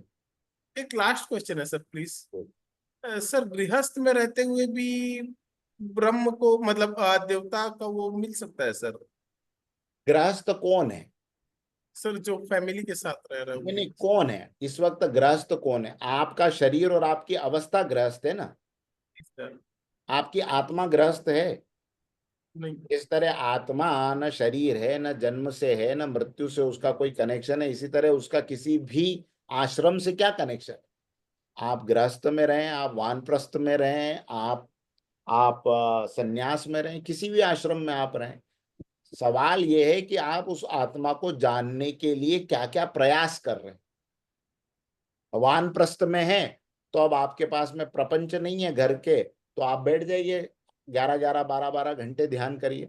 और अगर आप गृहस्थ में हैं तो आप क्या करिए, थोड़ा समय मिला तो अंदर खोजने की कोशिश करिए उस सत्य को, बाकी का समय बाहर खोजने की कोशिश कीजिए। जिनसे बात कर रहे हैं उनके अंदर भी उसी सत्य को जानने, एग्जैक्टली वही प्रक्रिया हो रही है। एक 24 घंटे वहां बैठ के कुटिया के अंदर खोज रहा है, आप क्या कर रहे हैं 10 मिनट अंदर खोज के बाकी के 23 मिनट, 23 घंटे 90 मिनट आप बाहर भी खोज रहे हैं। तो आपकी भी प्रक्रिया वही है, लेकिन अगर क्वांटिटेटिवली समझेंगे तो आपको लगेगा कि ये तो सब अलग अलग है, गृहस्थ अलग, वानप्रस्थ धर्म अलग, ये सब शरीर के अंदर हो रहा है। और यही हो रहा है ना, गृहस्थ वानप्रस्थ संन्यास। दूसरे देशों में कहा है तो फिर उनको कैसे प्राप्त होगा सारा मामला? सर, एक सवाल और है सर, प्लीज। हाँ जी। सर जैसे कि बिजनेस अपन करते हैं और उसमें अगर बेस्ट प्रोडक्ट, बेस्ट सर्विस, सब कुछ अच्छा से अच्छा और सब कुछ सही से सही, कुछ भी चीज झूठा नहीं करते हैं, तो भी तो सर वही चीजें प्राप्त होंगी, मतलब अपने को it will be a Mankind, मतलब वो एक हाँ तरीके का उपयोग तो होगा। तो उसमें देखिए, अगर आप सब कुछ प्योर करते हैं तो आपको अंदर से संतोष प्राप्त होगा, आपको अंदर से शील प्राप्त होगा, अंदर से शांति प्राप्त होगी। ये शांति ही तो एडअप होती जाएगी ना धीरे धीरे। थोड़ी 10 मिनट की ध्यान किया तो उससे बड़ी शांति मिली, बाहर जाके लोगों को लूटना शुरू किया तो रात को जो उसकी अशांति होगी वो 100 होगी, ये 10 होगी, तो 10 - 100 90 की अशांति और लेके एक दिन और आगे बढ़ गए। तो इस तरह से हम अपने ऊपर बोझ इकट्ठा करते रहते हैं। इसलिए भगवान ने क्या कहा कि संसार में रह के, गृहस्थ में रह के ये सब निर्मल काम करते रहो तो इससे बहुत जल्दी प्रोग्रेस हो जाएगी, बहुत जल्दी। जी सर। साधुओं को कभी कभी अपने कमंडल की चिंता हो जाती, अरे मेरा कमंडल कौन ले गया हमारे लिए हमारे घर से कोई मग्गा ले जाए तो यार ठीक है कोई बात नहीं कल ले आएंगे। उनकी पूरी चेतना उसी पे लगी हुई, यार कमंडल कौन ले गया, कमंडल कौन ले गया। तो कहाँ भाव कहाँ है? अभी सब कुछ छोड़ के सन्यासी बने और चेतना आके अटका दी किसमें? अपनी लुटिया में।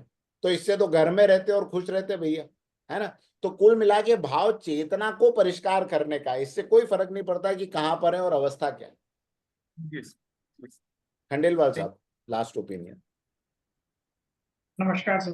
मैं गौरव जी के सवाल को बस थोड़ा सा और आगे अपना एक्सपीरियंस उसमें ऐड करना चाहूंगा कि जो गृहस्थ जीवन है या आप जिसको आश्रम के तरीके से भी लें, तो वो तो एक मीडियम ही है। अगर आपके पास जितने आपकी वाइफ से भी आप कुछ कुछ चीजें उनसे सीख रहे हैं, कुछ अपने बच्चों से सीख रहे हैं, तो अल्टीमेटली इट्स ए व्हीकल कि आपकी डेस्टिनेशन कहाँ है। ऐसा नहीं है कि इसमें रहेंगे तो हमें वो प्राप्त नहीं होगा। ठीक है, इवेंचुअली तो हमें अपनी चेतना और अपने जो वैल्यूज है और गुण है उनको उतना बढ़ा लेना है जिससे कि हम इंडिपेंडेंट हो जाएं। ऐसा नहीं है कि हम किसी को सपोर्ट करना या सर्विस देना बंद कर दें, लेकिन हमारी चेतना इतनी ज्यादा हो जाती है कि हम सब में एक दूसरे को देखते हैं। और ऐसा अगर कभी आपके पास भी एक छोटा बच्चा है, सपुत्र है, और आपने पाया होगा, देखा होगा कि आप उससे भी बहुत सारी चीजें सीखते हो, जी सर। जी सर। और बच्चा आपसे सीखता, आप उससे सीख रहे हो, तो इट्स ए मीडियम। ठीक है, ये बस मैं ऐड करना चाहता हूँ। Thank thank you sir. आइए शांति पाठ सब लोग कर लें सारे विश्व की मंगल कामना के साथ में। ओम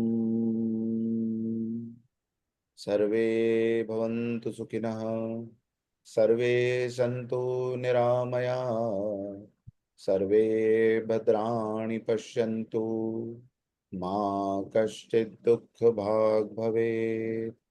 ओम असतो मा सद्गमय, तमसो मा ज्योतिर्गमय, मृत्योर्मामृतं गमय। ओम शांति शांति शांति। आप सब लोगों का बहुत बहुत धन्यवाद। अगले शनिवार को पुनः मिलेंगे इसी कक्षा। शुभ रात्रि।